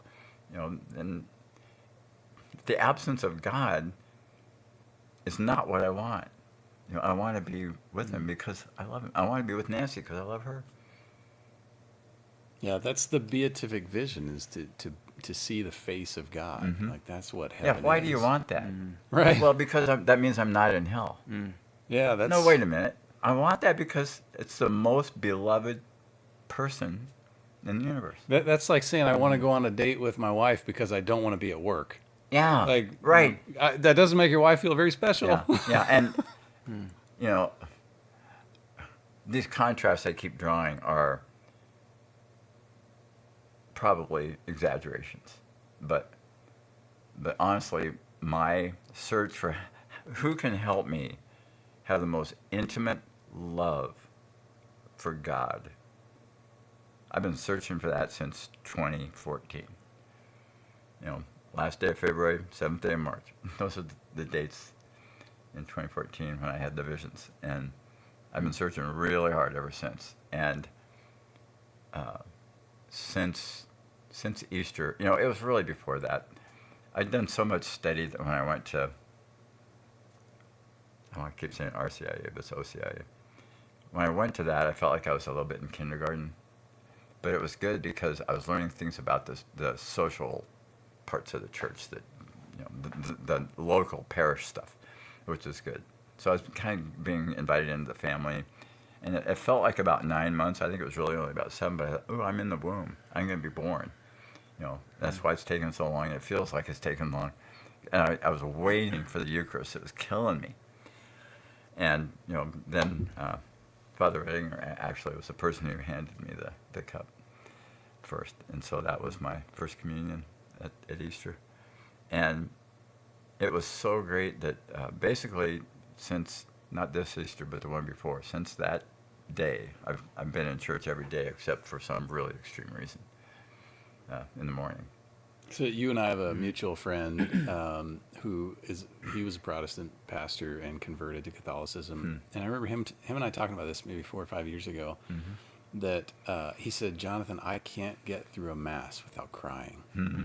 And there was something beautiful about that, because that has been my experience the past few years as well, is I'm really focused on that relationship with God and being there and being part of this community that's worshiping and praising God. It is hard not to cry at some point during Mass when we're really focused on what's actually happening here. Yeah, it's beautiful. Yeah, it is. And I think of, I wonder what I should say, or what can I pray before Eucharist? And there's lots of suggestions that just come out of people, on fun podcasts that I listen to. But one guy recently said, when I'm walking up to the Eucharist, I think there's something greater than the temple here. And that resonated. It's like, oh yeah. And other times there's a country song that a guy gave me when I was going through the cancer journey, and it was to cheer me up, and it was I Run to You. Can't think of the name of the group. Antebellum, I think. Oh. Yeah, and when it all starts coming undone, Jesus, you're the one I run to. It's kind of how I translated the word and stuck Jesus in there. But sometimes that comes to me, and I just think, Jesus, I am running to you. I'm running to you. And I'm meeting you face to face, and I actually held you in my hands. Because I'm handed the cup because I can't swallow the host. So I'm the loner that runs down the left side of the church and gets handed a cup every service. But I look at the wine, the blessed, precious blood, in the cup. And I think, I am looking at the God of the universe, and I'm holding it in my hands, and now I'm putting it in my body. Thank you, Jesus, that you're willing to come into me and strengthen me for the journey. You're the sacrificial lamb. I'm going to put my sandals on and head out now with the strength you've just given me. Those are the things that go through my mind. And that's, I would have said before, I have a personal relationship with God. Well, how do you know? Well, because I prayed that prayer. Jesus come into my heart, so he lives in my heart. So I have a personal relationship. But it wasn't a intimate love like a husband and wife. There wasn't the marriage kind of love. The talk in the mystics a lot sounds like marriage, the kind of love that's in marriage. We're becoming one.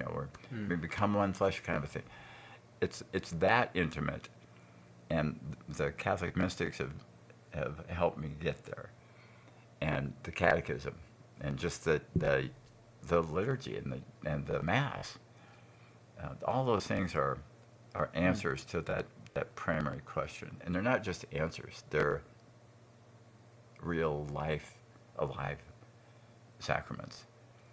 So I wonder, and I don't know if this is the right way to use the word, but when we go to communion, we're consuming Him, and there's consummation, right? Like within yes. a marriage, yes. And so He enters into you. Yep. His body does. Yes. Yeah. And I think when you start grasping. That's really, and I think they say only 30% of Catholics even believe that Jesus is present in the Eucharist, so that it becomes even harder to have an emotional experience at Mass if you don't believe that's really Right. him right there. Yeah, it isn't because the priests aren't talking about it. Right. I mean, all the podcasts I hear, they're all in, and Mm-hmm. our priests Yeah. at church are hammering it. I attend the 8:15 Mass, which is the school comes in, and so it's geared a little bit to the grade school level, which is perfect for me. I'm a beginner, and I often think, these lectures that I got before were probably similar to me going into Sociology 101 as a freshman in a class of 200 in a big auditorium and a lecture for about a half an hour and then questions. It's that. That's why I'm comfortable there. I'm comfortable listening to a half an hour or 40 minutes of a speaker who's lecturing about some passage in a text. The first two chapters of the social book or the psych book or whatever.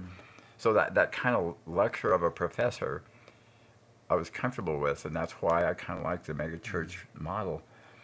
But now they're 15 minutes at the most, but it's simple stuff, and it's really challenging. It's like, if you don't take care of the poor, you don't love me. And I'm sitting there going, oh my gosh, I don't even know a poor person. I don't know anyone particularly. I recognize some people down at work that come in for breakfast every day from under the bridge next door.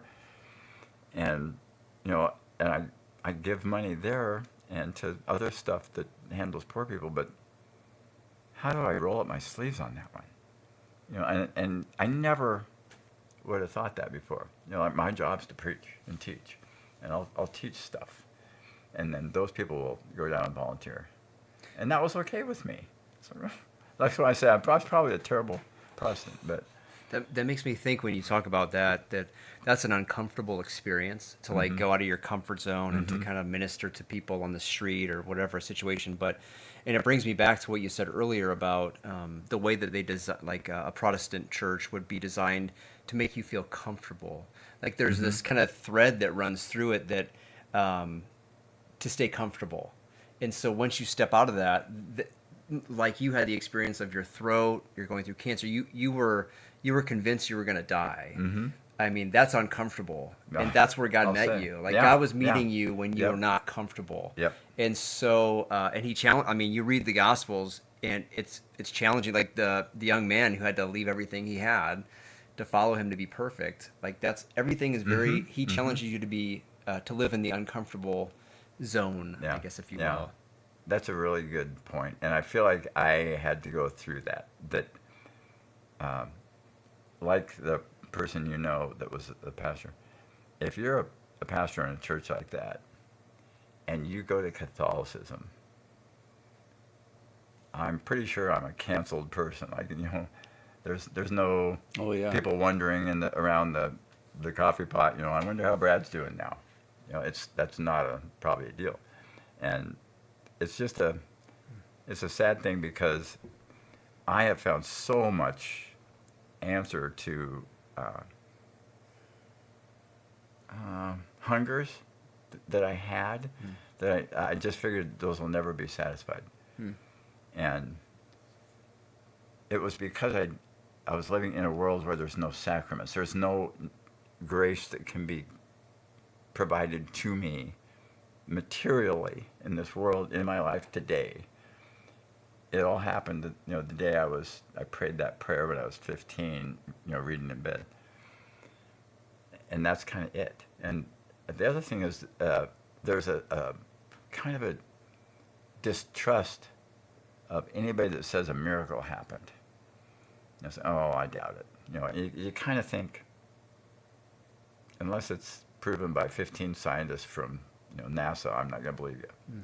So there's not a miraculous. There's not a comfort with the miraculous. There's no exorcist in our church, or that we would ever want to come in our building. We would think that's wrong. We shouldn't have such a person. There's no such thing as demon possession now, or and so when people in our church would run into issues with neighbors or something, and somehow they conclude that there's a spiritual thing going on there, and they would come for help, they'd be told, you don't want to mess with that. You want to just, we shouldn't be talking about this. And yet the Catholic Church has people trained to do exorcisms. It isn't, no, that can't happen, or it's not to be expected. And we just don't want to be putting our brain in that area, because bad things will happen after that, maybe. There's a fear. Yeah, yeah. with It's just leave that engaging alone. that. Leave that alone. You know, we want to be talking about God's power and might, and just focus on that. But these things that come up that are, well, there's just so much. I don't even know. Like I said, there's 100 things that thrill me, including the fellowship I feel with saints. And we would say, yeah, the Christians who die are in heaven. Their souls are in heaven, but they're not able to communicate. They can't hear from us. Mary wouldn't be able to. She was human. Joseph wouldn't be able to. She was human. Only Jesus, the Holy Spirit, and God. And there's, one mediator between man and God, the man Jesus Christ. But when I had cancer, I would ask people to pray for me, my neighbors or someone from church, and people would come over and pray for me. And it was great. I had great support, super support from my church when I was dying on them. And so that the fellowship was only with believers in the church alive right now today. That was a fellowship of believers. And to miss knowing about any stories of saints, I know zero. I'd heard of Francis, and that's about it. And as far as somebody who might have had some miracles happen or something, but that was centuries ago, so that's not to be expected. So that's such a gift that, like, in the saints, the communion of saints, that we have a friend in our coffee group who's Protestant, and in the thread, somebody, we had asked a certain saint to pray for us or something like that, and he asked, like, I don't really know what that's about, and I just shot a quick text back, and I said, we pray for each other all the time in this group, and these are people, like, even one of the guys that was in our coffee group has died, and we still ask him to pray for us, and it's not different, and these people are in the beatific vision. Why wouldn't they want to pray with us and for us to God? Yeah. I think there's maybe a twist that says we're praying to them, but then that's kind of what I explained to this friend. Was like, no, we're not praying to him. We're asking him just like we ask each other. Us, join us in prayer. And that clicked. He's like, oh, sounds good. I'll join in. Yeah. There's a globalness. There's a Catholicity to the Catholic Church. A universality. Yes. For one thing, they're all around the globe, and I figured out we're the 19th hour of the day. If you look at the sunrise happens, over Japan, and that the day starts. So, Italy's done a long time before we are. But we're the 19th hour of the 24-hour day. Oh, I never knew that. On a Monday or a Tuesday or Wednesday. And I thought, gosh, there's been 18 hours of Mass already today. And we're the 19th. And it'll keep going around the clock. There's Jesus is entering buildings all over the world all the time. Yeah, it's funny. I texted my son who lives in Ireland. He's a missionary over there with Focus, and I texted him on the vigil for Easter, and it was, I don't know, 4 or 5 o'clock, and I was like, "Oh, happy Easter," because he's already celebrated the Mass. So I was like, "That's so foreign." He's over there saying Happy Easter and celebrating. I'm like, "No, we're still waiting." There's something beautiful about that, though. There is. So the fellowship of the church being global, it helps with the saints in heaven too. Yeah. That there's just this bigness, a fullness, a wholeness, and the motivation of knowing the lives of the saints and how many were martyred. I am way more all into my faith now than I was even as a pastor. I'm not sure I would have raised my hand first, like if the Nazis came back and they said, we want you all to go to concentration camp. Anybody here a Christian? I don't know that I would have been. I would have thought maybe I would, but now I know literally hundreds of examples of martyrs in the Catholic Church, they're saints because, red martyrs. And I just think, oh man, I would have never thought I have to go that far, or I should, or I have to. And the reason was because I didn't love enough to be willing to die for God that way, even for a terrible political oppressor or something. And now knowing all the saints that could do it, and children that could do it, and 14-year-olds and 17-year-olds and 19-year-olds and 20-year-olds, and all these young people and older people and seniors, who've gladly died rather than deny the faith. And they're the stories that we're reminded of every day. There's no saints being remembered, ever. Like I said, the last senior pastor isn't even quoted, let alone somebody that died 400 years ago, 2,000 years ago. So the especially martyrology, the ones who are martyred, just really call to obedience, call to that all in. And you can't really die for somebody you don't love. You can't die for them. That makes me think of people that are not Catholic that will do some extreme missionary trips and work where they're in danger of dying. Why would they do that if it doesn't matter what they do? You're going to go to heaven anyway. Yeah. You know what I mean? Because there's kind of two pistons in the Protestant Bible that drive, and one is the Great Commandment, the other is the Great Commission. Okay. There's two greats: the Great Commandment, love God and neighbor, and go into all the world and preach the gospel. Okay. All right. So you can there's kind of a sacrament where if you're in a church and you're listening to a sermon and it's on one of the verses that, say if somebody doesn't go, who's going to tell them? If somebody doesn't tell them, how are they going to get to him? That maybe that's being preached, and sometimes the pastors will say, okay, is anybody here feeling a really strong personal tug to become a missionary? We want you to come forward, or we want to talk to you after the service. Okay. And so those people some people would say, I really felt called, like a vocation, to this. Tell me more. And so then they might be groomed, and if everybody agrees, they might be sent. And so for those people that want to become missionaries, especially to foreign stuff, it could be to a local campus, but especially going foreign, they'll have a period of training, usually from an outside agency that trains them how to go to another culture and communicate. And those are called mission agencies. Okay. They're kind of like a very short school for missionaries to go to before to help the church send them. And then they'll come back and they'll go on stage, and that they have a ritual for that.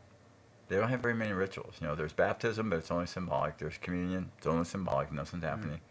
And they say that every time too. You can be baptized. Now, nothing's going to happen. It's not going to be doing any good. But it's good for you to do it as a testimony to the world what you decided. But nothing's going to happen. It's done. You're in. And then same with communion. This is just a remembrance. It'd be like remembering Abraham Lincoln, a good president, or remembering George Washington, our founder. Remembering Jesus, because he said we should. And you go off to be a missionary because Jesus said we should. Matthew 28. So that's all you get. Is there like a higher place in heaven? Like, do you have the levels of heaven where like I could do that and then I would be actually at a higher level in heaven because I did risk my life versus staying home comfortable? There's no catechism to look this up, but my first Baptist pastor was a great guy, and he said one time, if you go to Sunday morning, you like showing up for that. If you go to Sunday night church, you like church.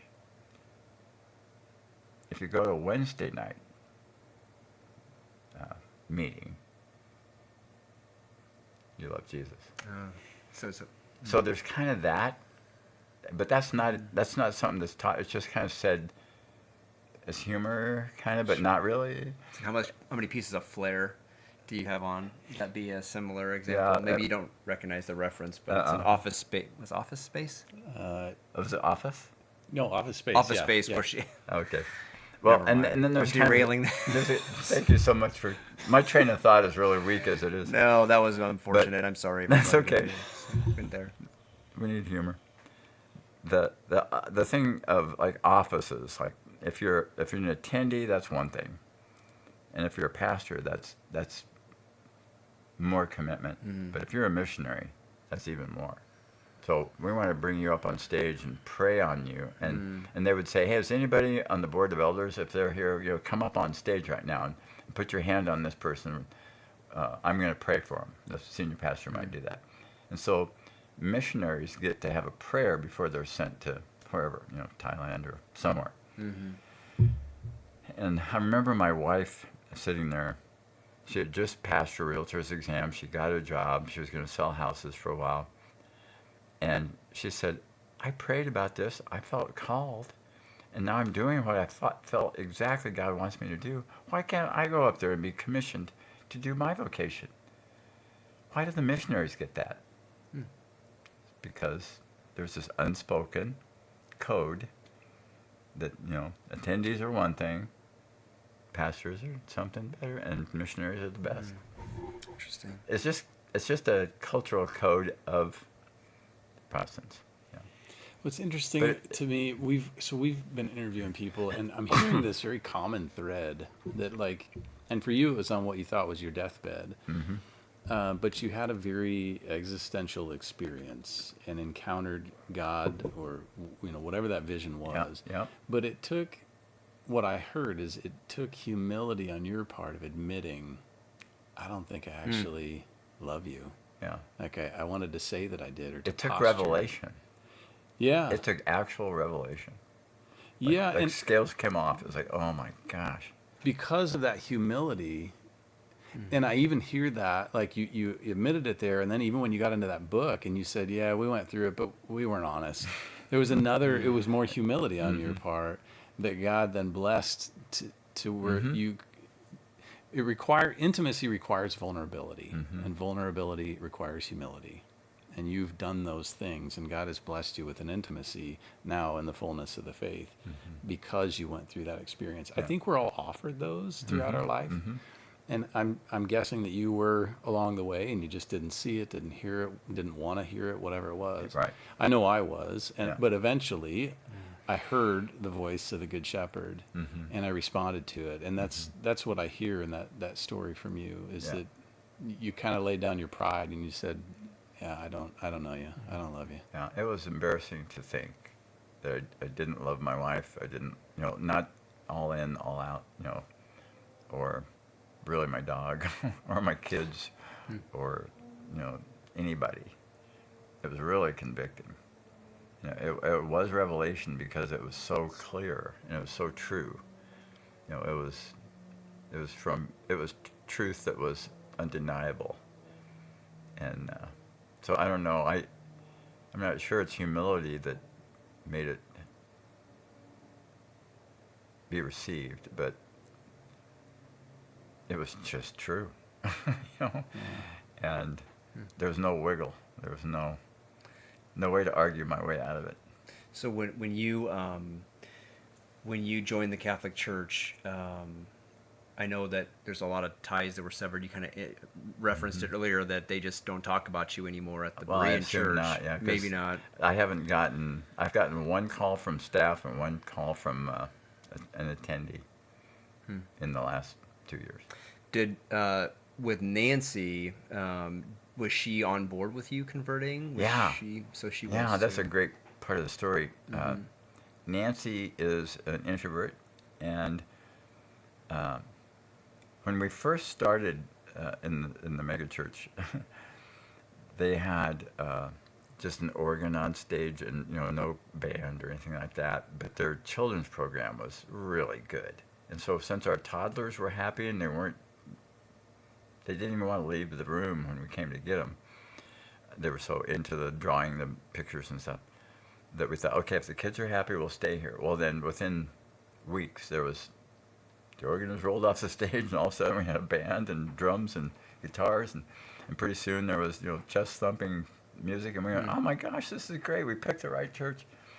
And so, having that rock concert feeling at that younger age was good.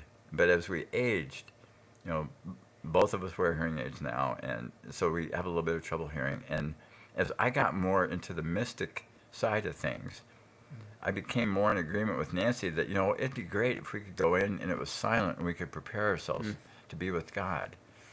And especially with the Eucharist, you definitely don't want to go in, jacking around, screwing around, because there's royalty coming, and you better be ready.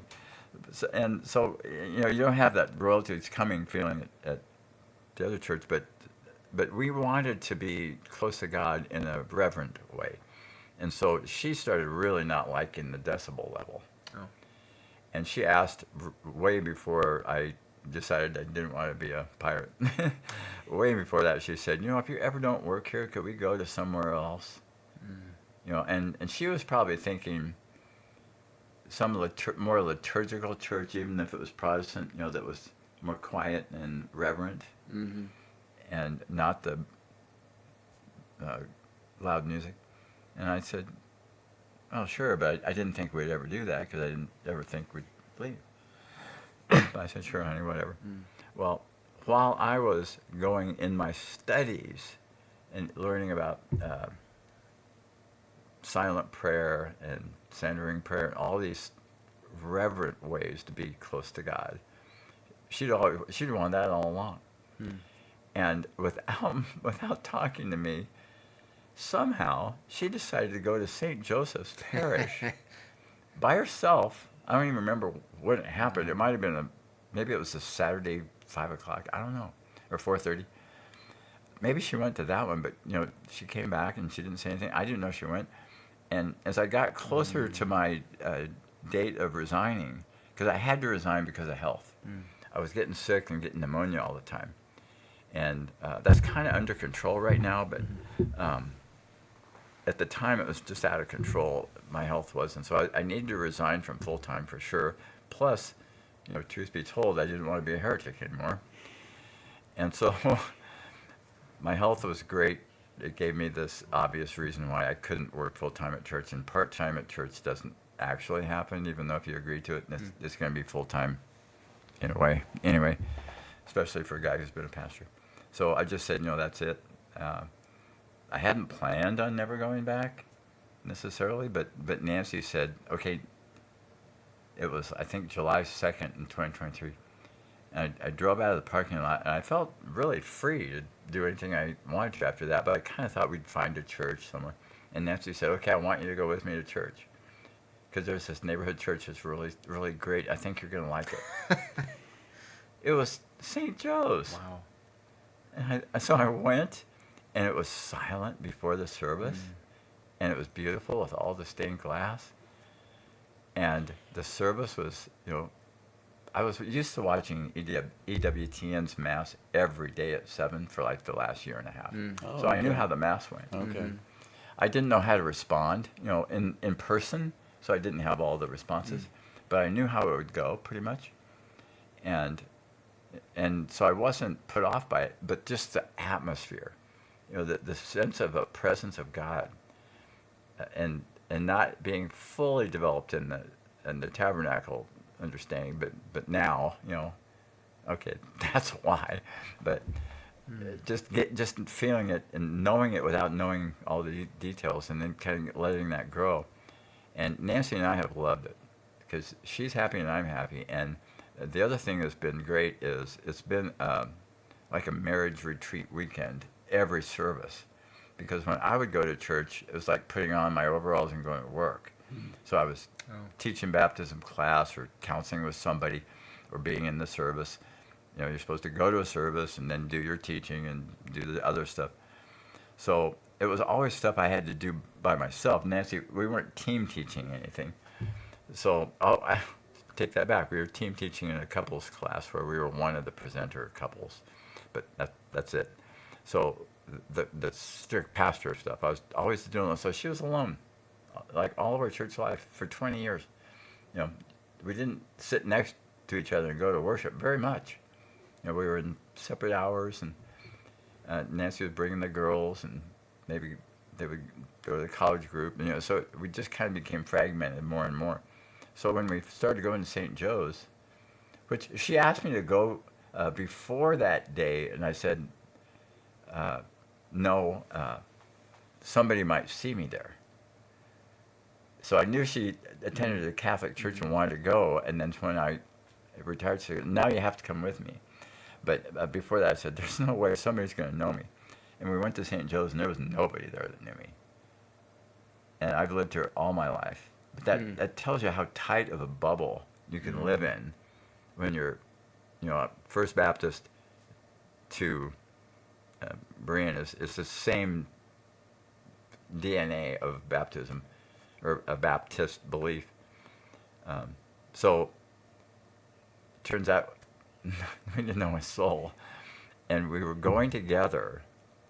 You know, we were like moved to a foreign country by ourselves, and so we were together, and it was silent and beautiful, and she loved it, and I loved it because it fit with all those 4 years of spiritual direction kind of stuff, and so we were both happy, but we would go forward, you know, for communion, and it was this thing, and it was like, you know, geez, I really want to. Yeah. Is there any loophole where I can have communion? You know, That's is there awesome. any loophole? No loopholes. Okay, dang. You know, and I can't join till Easter. You know, where I come from, you know, I help teach the welcome class, which it isn't like OCIA, but it's the only class people can do that are interested in coming to that church. It's a one-shot class, and there's, you know, really nice, really top-end cookies and some, you know, fancy coffees from the coffee shop that are welcome there on a table, and you're told a little bit of church history of our church. We built the building, or we started the church downtown in 1963, and this is our first pastor. There's a picture of him, and now our pastor is this guy, and that's who you're used to hearing here now. And thanks for coming. We hope you stay. You're in. And then people might raise their hand and go, you know, I'm coming from a Catholic church, or I'm coming from a Lutheran church or Protestant. We baptize babies. What do you guys do? I hear you don't. Why? Well, we don't. There's no catechism to turn to. Okay. You know, and we'd say, well, we believe it's an adult decision that you decide to follow Christ. And so obviously babies can't decide. So there needs to be an age of reason, and that has to be part of the deal. What's the verse for that? I don't know. So to that point, were there, when you started that journey into the Catholic Church, were there hurdles for you to jump over? Like, I have friends that have come into the church, and Mary was a difficult one. Usually the Eucharist isn't a difficult one. That's Right. kind of the anchor, is what Yes, I it is. kind of It is. experienced. Yeah. Or he's the anchor. But Yeah. were there hurdles for you in entering into the church that you had to overcome? Well, because I'd read those little pamphlets that said how bad the church was, the Roman Catholic Church, when I decided to do the Bible in a year, I started with catechism in a year first and did that for a year before I did the Bible in a year, because somebody said that would be good, so I just did. All these Catholics were giving me ideas, like, hey, have you ever heard of 102.7 radio? No, turn on. It's been on ever since. Have you ever heard of EWTN? No, turn on. I've watched it every day since. So all these little things could come in, and so stuff like that kept happening. And where am I going? I think I lost it here. Any hurdles that you were? Yeah, I was expecting to run into a part of the catechism that would just be like a wrench in the works. Oh, there it is. Like a deal breaker. There's where it is. Yeah. And so I got through, and it's taught what we believe, and and how we live and then how we pray. You know, there's these sections of it. And I'm reading this and I'm going, well, I believe this. And, you know, we're up 3 months into the year and I haven't hit anything. Well, it must be in the back or maybe it's in the middle. And I kept expecting to see something to go, that's it, I'm out. You know, I'm deciding here. And when I see something that I don't agree with because I just know it can't be true, then I'll know why I'm not a Catholic. And I got all the way to the end here. About 3/4 through, I was thinking, I'm not going to find it. There's everything in here is going to be beautiful, deep, Pretty airtight. makes sense. There's nothing in here I disagree with. Because I thought, like you mentioned before, I was told from the stage, there was a sermon on Luke, and the pastor that taught that day, sometimes they rotate, the pastor that taught that day said something about, I think it was in Luke, and it had something to do with Mary, and he said something about, you notice that verse was about Mary.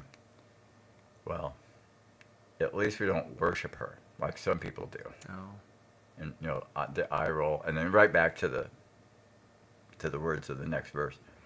And so there was never a class or a course or something about all the things that Catholics have wrong.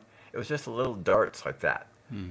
And by that time, I had read through the Catechism on the beliefs about Mary, that it's honor but not worship, and it's not prayer too. Like she has the power to change reality or something. It's, would you join me in prayer, or would you take this prayer to Jesus? And when I got that, and then I hear stuff like that on the stage, I'm thinking, you don't know what you're talking about. You really don't. No. You think you do because you believe what was told to you. And no one's ever gone back and actually looked at that catechism to see what the Catholic Church believes. So I was almost all the way through it. Before I ended, though, here's something. Before I ended, there's still a ways to go. You know, there's still maybe half of November and all of December. What I had read was so good up to then. I kind of put it down one day and I said, okay, I'm not going to find anything to disagree with. And it was such a relief to have not my senior pastor's view. You know how there's bracelets sometimes of what would Jesus say? We might as well have said, what's a senior pastor say? We should have worn a bracelet like that. But it is such a relief to not think it's not that fragile. And it's not that changeable. The truth has been carefully preserved for 2,000 years.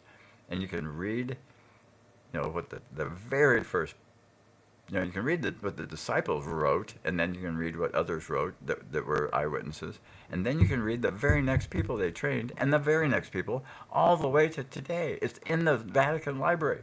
You can read the chain. And I got to that point where I go, the chain's good. I'm in. Yeah. That's a grace, because I would suspect, and Mike alluded to it with the 30% remark, if we gave a catechism to most Catholics, they would find things in there they're like, yeah, I don't believe that. But here you were a Protestant and be like, yep, that all checks out. That's a gift and a grace. It is. It's a gift of faith. I think that's part of that big drop of oil. Yeah. That, not only did I have received the faith that God is enough in the foxhole, but then I think the seeds of love, and those still need to sprout a lot more. I'd like to think that if that guy came back and put the tabs on me, that I could get it off the needle or off the peg, that I actually love God more. But that's still the growth part for me, because, English major, law school, sales jobs, it's all about communication and convincing, influencing. So having information and being able to influence others to agree is all I've ever done. But to have someone in authority with truth from God that can assure me of what I should be thinking is a first. It's a first. I can't tell you how comforting it is to have the magisterium that continues all the way back to Jesus. To have faith that what Jesus taught is being taught to me. And not arguing with those ordinary Presbyterians or those ordinary Lutherans or all those ordinary Assemblies of God. I don't have to worry about any of that anymore, or who's right. Mm-hmm. Or I don't have the pride of thinking, like the Gnostics. We've got this special mystery magic over here, and nobody else does. And so we're the ones that have the wisdom to interpret Scripture. We alone. We're smarter than 7 wise men. And so that's us. And you've got to be careful not to slide into any of those other directions, because they don't quite have it right. And I've thought about this, and in fact, I'm pretty sure that this great guy from just the last decade, I think he had it a little bit wrong. I think that, and oh, by the way, I'm changing my mind on this thing I used to say. I think I'm seeing it a little clearer now, so now it's this. Wow.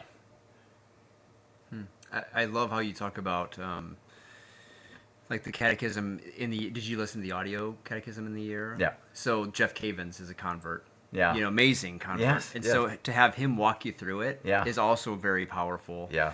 And then just thinking about how the fragility of maybe a different, a different Christian religion. Well, I think Catholicism is very open to debate me. I'm willing to put my. And I think even I don't remember, but I feel like Saint Augustine may have even said, "If you convert me, I'll change on the spot." Like I think he was battling the Arians or something. Yeah, yeah. And I was like, that's a lot of trust that you're putting in God and in what you believe. I think they were both like trying to whoever wins, the other one's going to convert. I think that was the story. Does that sound right? I think, Yeah. But anyway, I think there's something about having, like, you believe it. You found the catechism, you found the magisterium, and now you're believing it, living in it, and you're not worried because for somebody to change your mind now, it's an impossibility. Yeah. Because they have to argue with the entire Catholic structure. Yeah. The magisterium, the great minds that have written. I was really impacted by the Vatican Council, and then JP2, who wrote some of it. Some of the stuff I read, was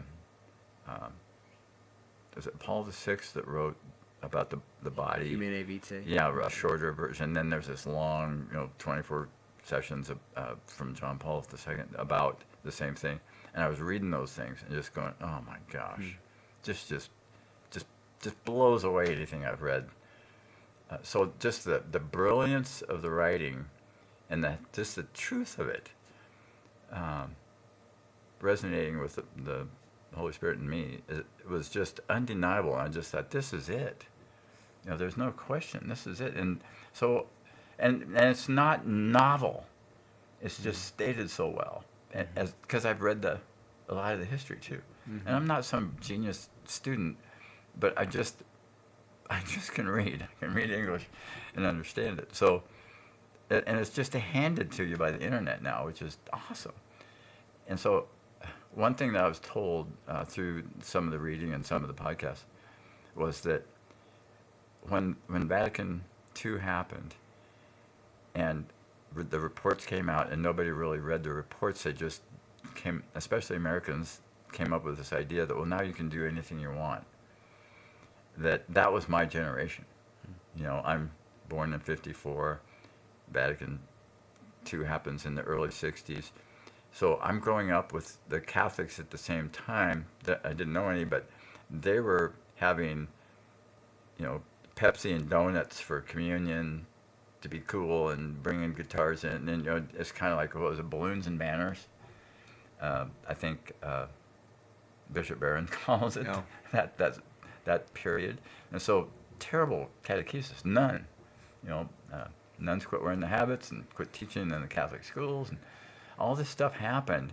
And so my generation of Catholics had no foundation. They weren't formed.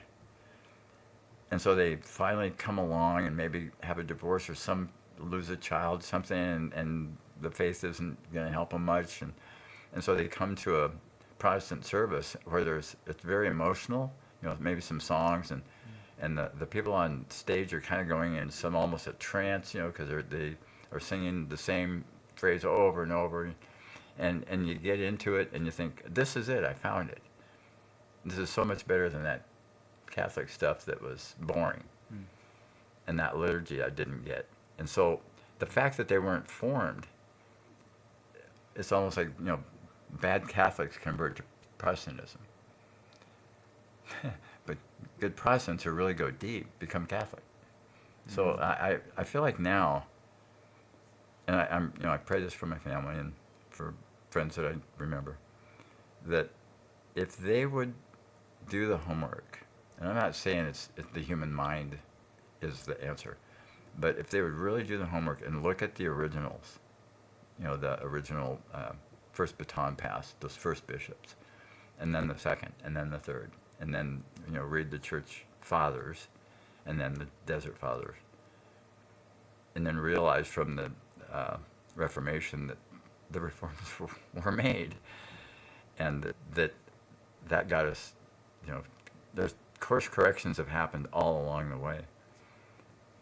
And in my family, we've got some real embarrassing black marks. And in the Protestant world, they do too, but they don't own them like the Catholic Church has been made to own their black marks. And so, the denominational founders had people killed because they didn't agree. And I don't think we know that. The Protestants don't know that. And they don't imagine that. But they know that Catholics have done stuff that's bad. But they don't know their own history enough to know that, if you were in Stockholm and you had a different idea, you were killed or run out of town, whatever. So, or that Catholics were killed who came in and tried to convert Protestants. That priests were martyred all the time. Or that in England there was a bloodbath of the Catholic Church when Henry VIII decided to change things. All the properties were taken. All the priests were killed that they could find. It's like, I thought the Catholics did that stuff. And so, we both come from dysfunctional families, but one side's made to, made to kind of own it, and the other side isn't self-aware. That's a good way to put it. I like every year we read the genealogy of Jesus, and you get to hear all the prostitutes the adulterers and the murderers, and you're like, oh, that was Jesus' family. We're not getting around black marks on the page. We're not. Just own it and move forward. What else? So I wanted to ask, where do things go from here? So you've entered into the Catholic faith. I think you received a tremendous gift of the faith with that vision of oil and whatnot, and it's just amazing. I think that's where conversion really starts. Like, the head knowledge is good, and that can be something to tip the scales and get you there. But ultimately, we're a people of experiential faith, and so I hope, and this is why Mike and I always talk about, like, inviting guys to become vulnerable with other men, whether it's a coffee group, a prayer group, whatever it is, so that you can find intimacy with other men. Because in that, I think it opens us up, like it did for you, to say, maybe I'm ready for a God to come in as well. I could trust you. Maybe I can trust him now too. So as you've entered into the Catholic Church through this amazing journey, what does life look like moving forward for you? You're going to retire. I think, if I understand right, you've got some health decisions that you've got to make. What does moving forward in faith look like for you? Good transition. I will retire from law work completely June 30. That's the end of the fiscal year for CSS, and so I'll be done being on payroll there. I have a huge medical surgery coming up after that, which will take weeks or months to recover from. I like to think that maybe I'll be a good volunteer after that, but never be back on payroll. But we'll see how I come through.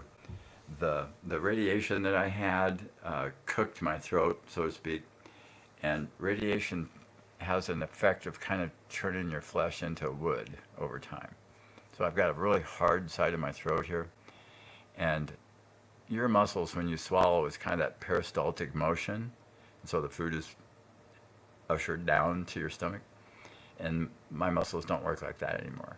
And the epiglottis is supposed to cover the airway so that stuff doesn't go in your lungs when you swallow, and mine's hard rubber now. It isn't flexible, and the nerves are shot. So the inside of my throat is non-functioning, which means I could aspirate water or coffee or anything I put in my mouth and swallow. Some of it's going in my lungs. When you swallow, there's bacteria in the barn and in the air.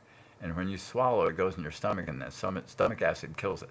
When I swallow, some of it goes in my lungs. They're dark, moist, warm. Oh, man. It's an incubator. So I've had aspiration pneumonia or bacterial pneumonia, I think 12 times.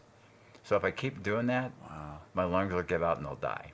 So I put it off for so long because I wanted to talk, be an attorney, and before that be a pastor. I put it off because I wanted to be able to speak. But eventually I'm going to burn up my lungs, and then that will kill me. And so I felt like it was a slow suicide. At some point I felt like I kind of crossed the line, like it's time to take care of that. So what they do is sew the airway shut. Now I need another place to breathe, so that you breathe out of the front of your neck. A stoma is put in place there. But to get all that rearranging done, they have to take your larynx out. So I'm going to lose my larynx on August 11th in Omaha. Gosh. Wow. And I won't be able to speak anymore. So it was nice speaking with you. I hope you like my voice right now. After this, I'll begin to use that little battery object. It's called electrolarynx. And you kind of talk like a robot. So that'll be the first thing. And if I heal really well, which is a little bit iffy, there's another device they can implant in my throat that would help me to speak without devices normally, but quietly. So I would have a very quiet voice, but I'd have a voice, a human voice. So that's kind of a wish, that I would have an above average operation outcome that would allow that second operation to be done. But I'll be in ICU for a few days, and then I'll be in the hospital for a week or two, and then I'll come home and begin to rehab and learn to use the devices and learn to speak again. So I won't be able to speak for probably from the 11th to probably for at least a month. So I'll be writing on a little whiteboard or whatever. I have some phrases that my Apple phone has. Personal voice if you go to Systems, Accessories, all the way down is Personal Voice, and it says speak these 150 phrases. It takes about 15 minutes. So I did. They go, okay, we've got your voice now. So if I click the button on the right 3 times, it's Personal Voice, and then I can scroll through the text I want to say. Like the first thing I recorded was, "I'll take my steak medium rare." That's awesome. Yeah, I thought, okay, I'll try this out, and I thought, what's the first thing I want to say? Because I've been tube feeding for years, and I haven't had a cocktail or a beer or a plate of food for like 5 years. Oh my God. Because I felt so weird about because I use a syringe to put in fluid into a tube that I connect to my stomach that's got a little port right here. So I make my own food in a blender. And so I have only organic and great vegetables and fruits and protein powders and so forth and some food supplements. I have a top 1% in the world diet. So I feel great from 4 a.m. when I get up to at least noon. And then I eat a pretty big lunch of fluid, and it kind of knocks me out, and I need to lay down for an hour. So I don't feel like I'm 35 anymore. But, I feel great in the morning. I have a great diet. But, I can't keep doing that for the rest of my life. It takes probably 30 hours of food prep. Every meal is an hour to do. Set up the lab, do the syringes, break down the lab, wash it all, get ready to do it again. It's like, time to do it again. So all of that food work will be done after this. I'll stop getting bacterial pneumonia, which is a great help, but I'll have to learn to speak again. So there's pluses and minuses, but I was drawn to the Catholic faith by the mystics, and some of them were hermits, especially the Desert Fathers, and they were silent for 10 years before they started a ministry. And so there's kind of this desire I had. My wife, one time, she literally said, "You're not going to leave me and become some monk or something, are you?" Because I was so into it. And so, in a way, I'm getting my wish. I'm going on a silent retreat the rest of my life. Wow. And what I want to, I have a desire. It isn't operational, which means it's nothing yet. But I have this desire to do holy hours of adoration, where I'm doing prayer cover, for the staff at CSS. I know all their names, and the staff at 2 different businesses I know. They're small. I can pray for them all by name, and just kind of being that guy, that prays for things. And so with the coffee dudes, there's all these prayer requests. I want to go. First of all, I want to be in adoration, because that's my covenant, is to learn to love and to adore, and then intercede. So I'm going to get a chance to do that. So that is very clearly to me more fruit of the gift of faith, because people could take your scenario and look at it as a prison sentence, but instead you've looked at the grace in it and said, this is an opportunity for me to become contemplative. Yeah. Like he's taking my voice away, but not because I did something wrong or because I'm bad, but it's a gift. Yeah, He's it's giving the you a next gift. chapter. That's amazing, It really is. Brad. Yeah, I know it. I know that's, and he intervened in such a huge way, in 2013, and that set me on a search, kind of on a pilgrimage, which ended in a sense at St. Joseph's, and now from there, this thing came up. Okay, so this is the next chapter, and I don't know what's after that, but it may be in a couple of years having that ability to speak quietly. And I just think, how interesting that I was talking a lot without the magisterium behind me. Quit talking as much and studied for the last couple of years. And now the Catholic way is be a hermit for 10 years, and then they beg you out of the cave to come and teach. It's like, maybe I'll write, or maybe something will happen in the next 10 years. And, God help me, I'm either 81 or 91 in cancer years. Will I live to be 91? I don't know. Cancer tends to come back after 10 or 12 years, from the treatment. Yeah, my radiologist said, we can kill that cancer, Brad, but the amount of radiation we give you will probably cause cancer to happen in about 10 years. And I'm in year 11. Wow. So it's like, okay, what's happening? I imagine this draw to be in front of the Blessed Sacrament, and if you're not Catholic, that's where we have Jesus in the Eucharist, where you can go in and kneel down and pray or sit with him and be with him physically present, which is just an amazing opportunity. But you don't need a voice to do that. No. Like you can sit with him and speak to him and have an amazing conversation. Yeah, he can hear me. Yeah. And I hope I can hear him. I think I will. I know you will. Yeah. Well, I wanted to look up August 11th with the feast, who's the feast of that day, just prayers for you. But maybe, if you do have a chance to watch this video and hear about Brad's story, pray for him. Yeah. We'd love a miracle before then or during it or God's will. Yeah, if my epiglottis could get functional again, I wouldn't have to do this. Well, we can take that to prayer. Yeah. If you do go through with the surgery, post-surgery, you'll be able to eat. Will that be the first time you've consumed the Eucharist then? Or have you been able to? No, when I was in the OCIA class, we went into the sacristy where they prepare and put the robes on. And there were some host breads there, the little wafers. Yeah. And they said, if you haven't seen one of these, here they are. And can I have one? They go, yeah. Okay, so I'm looking at this thing and I think, this isn't that big and it's like weightless. Maybe I could swallow this. Maybe God would, because it's a God thing, maybe this is the one thing on earth I could eat. I wanted the communion so badly. That was rationalizing.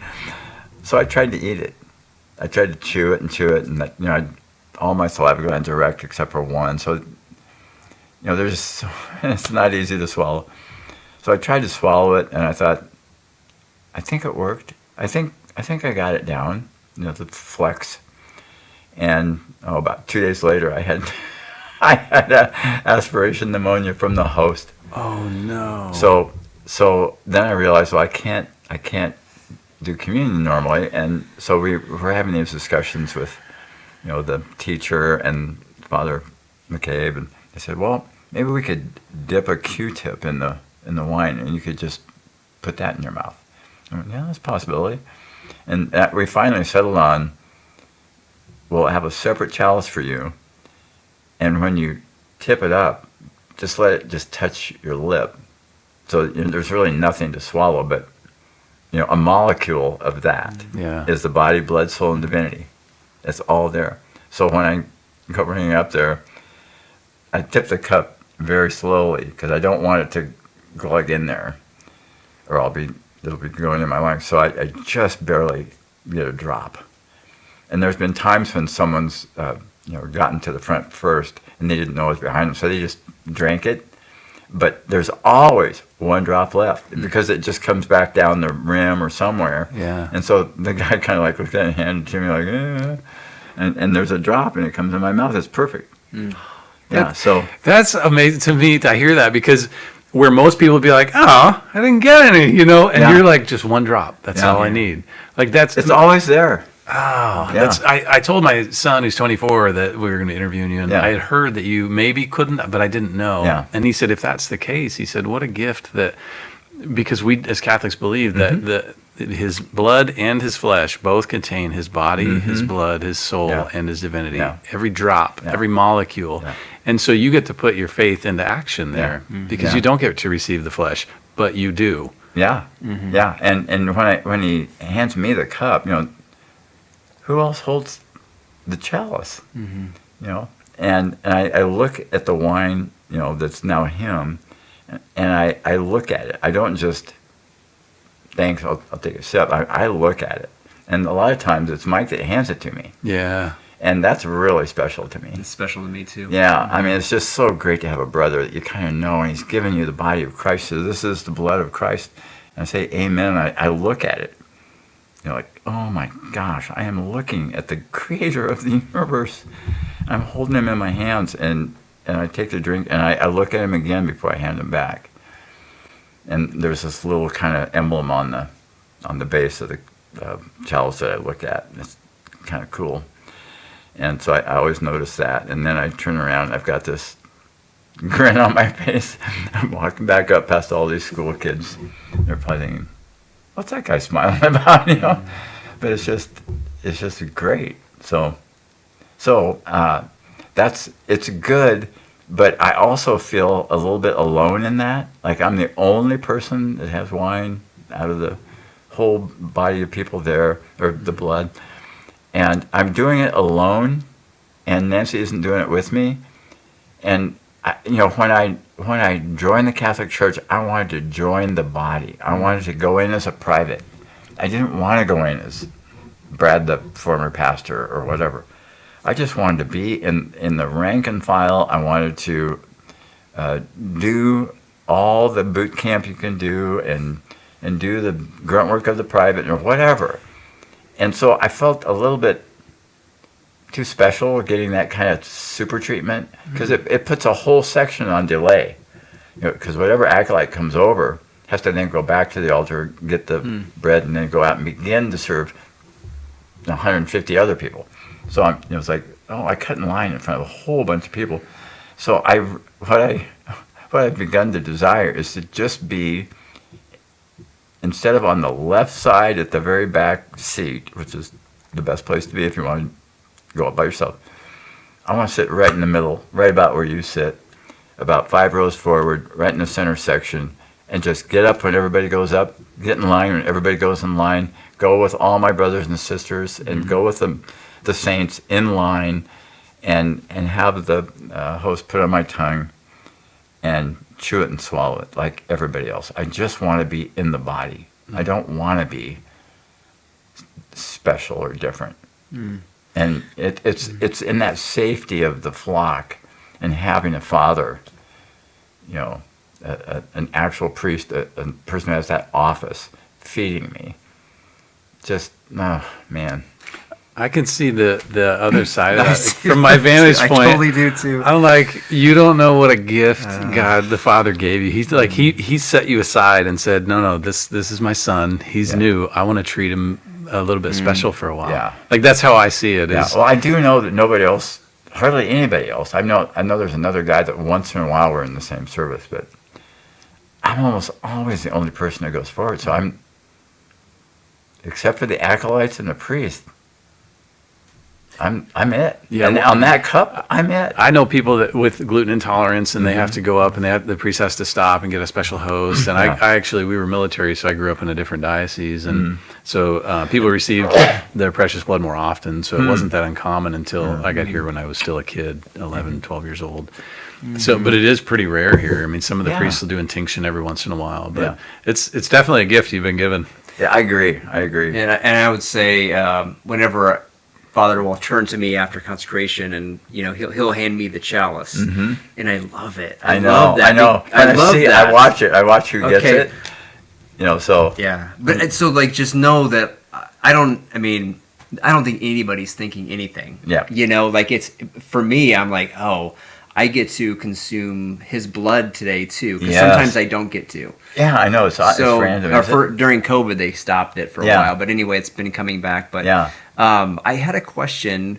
When you were back, when you were thinking you were going to die, you're in bed, and you were talking to Jesus, who was in the chair. What did you say to him? He wasn't enough, or what was? That there's songs and there's choruses and there's verses. That God's enough to get you through anything. And number one, my body was going downhill and dying, so he wasn't saving that. And I wasn't feeling any kind of comfort from God, and so he wasn't satisfying in that way either. And so in my experience, limited and the bubble I was in, it's like, okay, well, you're actually not enough. Which makes me think, and I think you probably know where I'm going with it, but he gives you one drop.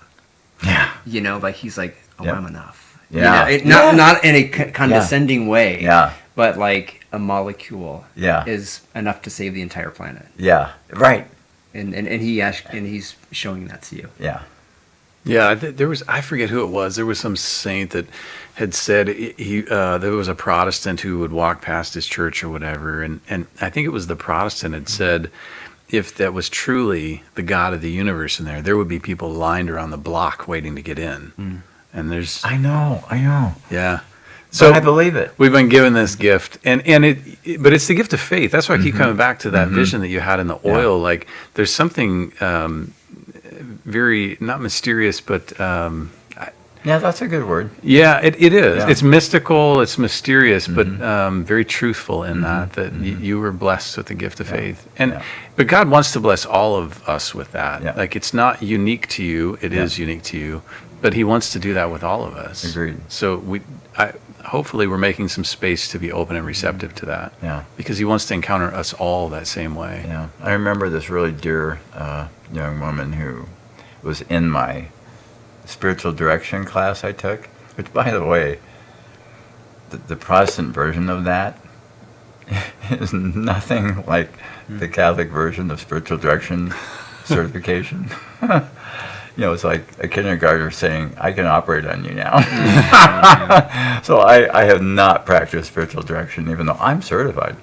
Like, oh, what a joke. I mean, it was really beautiful. But there's one woman, we were sharing on Zoom, and I shared that story about the oil. And the rest of the course, she would chat me on the side, I am so praying for that oil to come to me. I'm so praying for that. And so that is right, that it was a gift from God. And he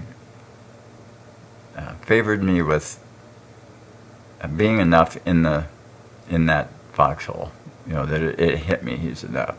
And it was from outside coming in. It wasn't something I concluded or decided. It wasn't, I think my free will was actually flipping God off. Like, you've really let me down, and I don't know how to meet you, and gosh, I don't know if this whole thing really works.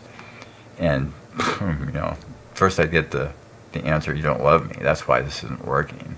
It's like, oh, wow. Man. It's funny because you're not the first person to sit in that exact chair and say the same thing. Yeah. And I know that was part of my conversion story, was until I got to the point where I told God, screw you. That's when he showed up in a way that I could hear him. Yeah. I just wasn't ready before. I had to be honest with him. Yep. And when I was vulnerable and I said, I kind of hate you. You allowed this terrible stuff to happen to me. Yeah. It was then that the relationship broke open, and he was able to get in finally. It sounds similar. Yeah. I know people have said, what do you think about God giving you cancer? And it's like, well, if I had to give up what I know now to go back to the day before and they did the surgery and it was benign, and I would have none of the spiritual knowledge I have now or the spiritual experience that I have now, Yeah. I wouldn't do it. It wouldn't be worth it to lose the conversion I've had. The other thing that's fun is the Catholic Church talks about continually conversion. You need some conversion. You need more conversion. And with the Protestant view, it's like you just need that once, and you don't really need to go back to it. And so You stay an infant then. yeah, you don't pursue holiness like for any reason. And there's the other thing that's really key about that experience is the suffering. There was an intense physical suffering for weeks and months actually, and there was no theology that helped suffering in the Protestant world. It's just like, oh gosh, that's too bad. And they wouldn't say bad luck. They don't think, they don't want to use that word, but they just kind of think, that's too bad. Geez, I'm glad it didn't happen to me. So it's just bad. There's nothing, you can't do anything with it. And, the Catholic bumper sticker is give it up, or offer it up, is a better way to say it. Offer it up. And when I started hearing that, I thought, what the heck does that mean? And so I actually asked Father McCabe about it today, and to elaborate. And the idea that, Christ gave a gift of suffering out of love for the salvation of the world. The Father saw that as the best way to do it. Will you offer that? Sure, I love you so much, I'll do it. And so the suffering that we have, we can offer up, my limited Catholic understanding. So if it's really bad, you can say, I want to participate in the suffering of Jesus as a teammate, kind of, and not as a victim of the suffering. And so I can contribute to the bank of suffering that saves the world or my family or the neighbor, whoever I'm praying for. I can intentionally offer that. I could intentionally offer money. I could offer some hours to a thing. But I could also offer suffering. I didn't ever know you could do that, or that there was a way to do that would bring some goodness out of that. And so it's kind of, I'm facing this grueling at least month of recovery and all this stuff coming up, and it's like, you're gonna offer it up.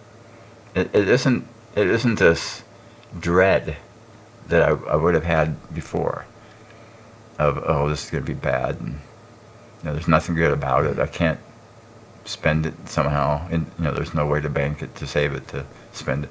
It makes me think of Simon of Cyrene too. He helped carry the cross, and when Taylor was talking about that that just strikes me now that maybe that's in some form he was struggling to carry his cross. Not that he was just trying to help, and he suffered through the cross with Jesus, and that's what you're doing too. Yeah, just heard something in a podcast this morning, and it was so interesting. He said, I hear people say Jesus will never give you more than you can bear.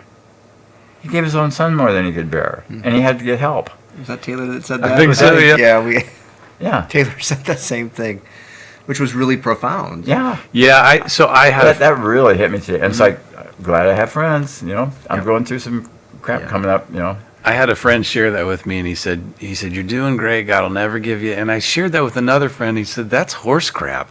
He said, God will give you more than you can handle, because he wants to break you down to a point where only through him. You can only do it with him. Yeah. So yeah, we endure stuff that we shouldn't be able to bear, but it's so that we're reliant on God. And that can sound masochistic to some, but it's beautiful. There's something beautiful in that he gives us a chance to be completely dependent upon him. Yeah. I think the Catholic view of this life is hard.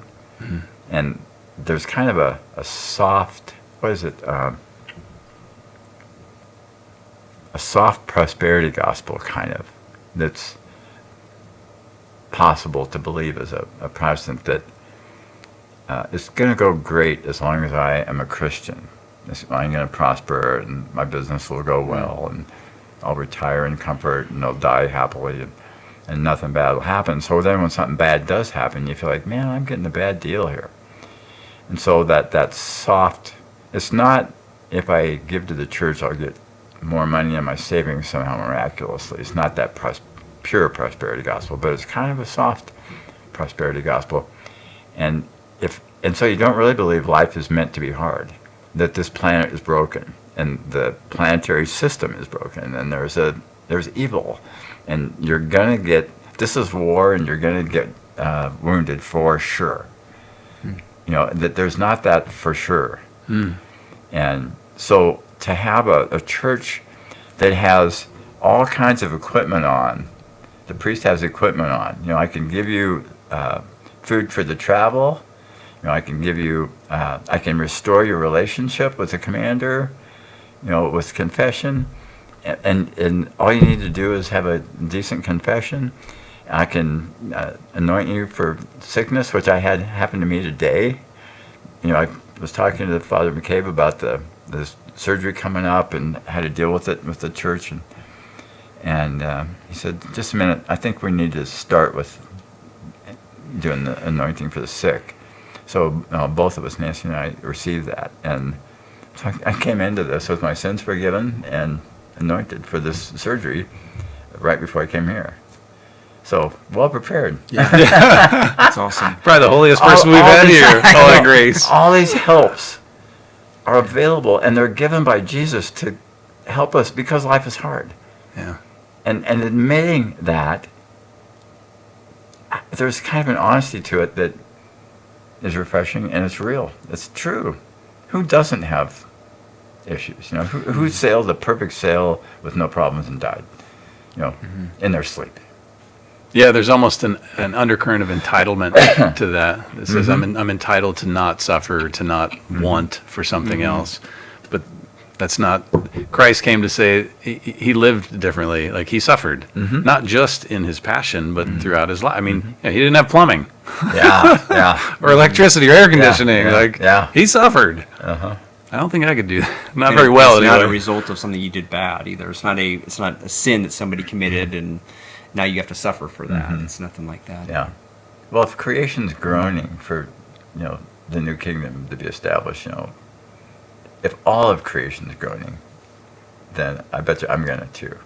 It just doesn't seem, I don't know, coherent that some of us are gonna skate through, and then when your wheels fall off your skate, you think, dang, I thought I wouldn't have to do this, but it's life is hard. But the church has all these little not little, but sacraments that are given to support the pilgrimage, and that's extra help that you don't really imagine in present world. All you have is just your inner beliefs and friendships, sure, and people are helpful. So, great support. When I had cancer, people were coming over to help with everything. So I was really blessed through all of that. But it wasn't grace; it was just friends. It's such a it's so different to think. My relationship with God is clean at the moment, for sure. That was never a thought that went through my head before confession or before sacraments were possible. And just all those first times, the first time I received a confession and the absolution, it was just unbelievable to me that this was available. And then same with the first communion, and then the first anointing of the sick. It's like, oh my gosh, these kind of helps are just on the shelf, and the priests are dying to do it. They can't wait to do it. They're not hoarding it or saying, have you been good enough to deserve this? There's nothing like that. Yeah. It's freely given. Yeah, totally. Let me stop whatever I'm doing and do this for you. It's just been beautiful. So I asked Father today if it's Methodist Hospital, it's where I'm going. And I said, how do you line up a priest to come in for confession, or not confession, but communion every day? Because I need to talk to the guy to bring me a drop of wine. I can't, of the precious blood.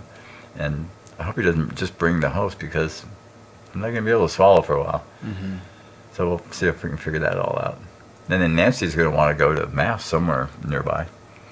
But it's Omaha. There's got to be one close. Yeah. Yeah, we can do some research for you. Yeah. My parents are up there. And Oh, yeah? Yeah, so something, I don't know if it'll be walking distance, but yeah. I think most hospitals have a priest or chaplain that Yeah, can drive. that comes through. Yeah. Yeah. There's probably a time Just of the day that coordinating with them. Yeah. Yeah. Yeah. Okay. Well, Brad, it's been an absolute gift Yeah. having you on. Well, thanks. It's I hope been it great helps to get to know somebody. you. I just coming over here, I thought, well, I sound like every person on Journey Home Yeah. That's great. that I listen to. So hopefully somebody will hear it and be impacted. Yeah. Well, we're all on the same journey, and we get to a similar destination, meaning relationship with God through different paths. And I think getting to hear yours will help other people. I hope so. All right, we got some eggs. So we do the egg thing. The egg question. No. You haven't seen that part? Yes, newbie. Now we know you don't watch all the episodes. That's our tell. Oh. No, at the end of every episode, we have an egg question. So these are eggs from our farm. So I just show everybody so nice. they can see. So we've got 6 eggs in here. They are real. So Okay. we're going to ask you to pick one. There's a number on the bottom. And based on that number that you pick, we'll have a question that we'll ask you, and Okay. we'll kind of get to know you a little bit more about how you answer. Okay. Number 3. Number 3. Yeah, the Trinity. All right, Do I here's. put back? Sure. Yeah. Well, you you- can take it if you want. Don't take it. We only have I 6. can hard boil it and blend it and put it in my. Oh, yeah. I can inject it. Yeah, we know he's not going to eat it. Thanks, Mike. Well, All right, so this is your question. I don't even know. I'm not sure. I'm just going to. Egg number 3. Would you rather walk backward everywhere you go or hop everywhere you go? And why? Oh, walk backward for sure. Why? Walk backward. Hopping sounds a lot harder. Sounds like a lot of work.